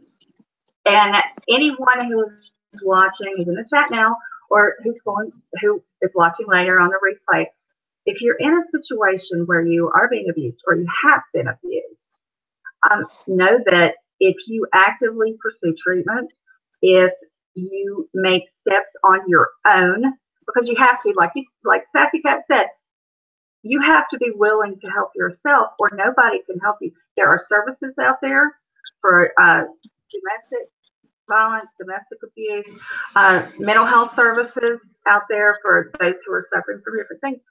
You have to want to do it. You have to pick up the phone and dial. You have to make the appointment and show up. It's there, but you have to do it. Nobody can do it for you. Nobody can pull you out of the fire. You have to walk out yourself. And it can be done. And there are people after you get out of the fire who, are going to rush in to help. But you have to ask for it and you have to be willing to accept it. So, I'm going to, this has actually gone 2 hours over what I had planned. And I'm so sorry. No, it's fine. Look, I need to do this evidently more than once a week. I think we should plan another day as well, as Saturday, to do the live stream. And I just think it's fascinating. I love your story. I love that you have studied and understood.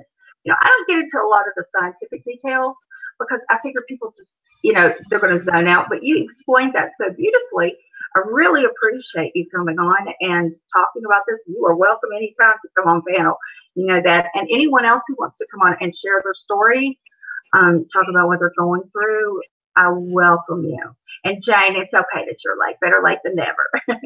But I want to say thank you to everyone who came, everyone who's been here. Thank you to my moms. You all always do such a beautiful job, not just keeping the trolls away, but also keeping answers coming out and being supportive and making sure that I notice different questions and things. I just really appreciate all of you. And, if you need help, you want help, reach out to me, send me a DM. We'll talk. My DMs are always open, and you can find all of my information, how to contact me, in the description below. Thank you again, Sassy Cat. You are a wealth of information, and I just really appreciate it. I don't think we had talked one-on-one before, had we? Thank you. Thank you very much for having me. I really, really appreciate it. I have admired you for so long, and I'm really glad that you're so, that you do things like this, like the live stream, because you show that mental health professionals aren't in it for the money.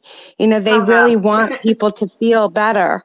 They really want to share tools they've learned and help people explore their own mind and find those dark corners and just clean them out and get connected and get the right parts of their brain just clicking, and I really, really appreciate you being available to everyone and letting me come on and talk to you. And I'm so glad that you think I know what I'm talking about. I'm listening to you, and seriously, it's like being back in class. I'm like, yep, that, and it's funny, after you're out of school for a while and you've been practicing, a lot of times you need refreshers. And I just feel like I've had a beautiful refresher course because, when you learn it and, you kind of have it in the back of your mind, but oftentimes we forget to explain it to everybody else. And you just did a beautiful job. And, come on back and hop on panel. And I just want people to be happy. I just want everybody to be happy and healthy.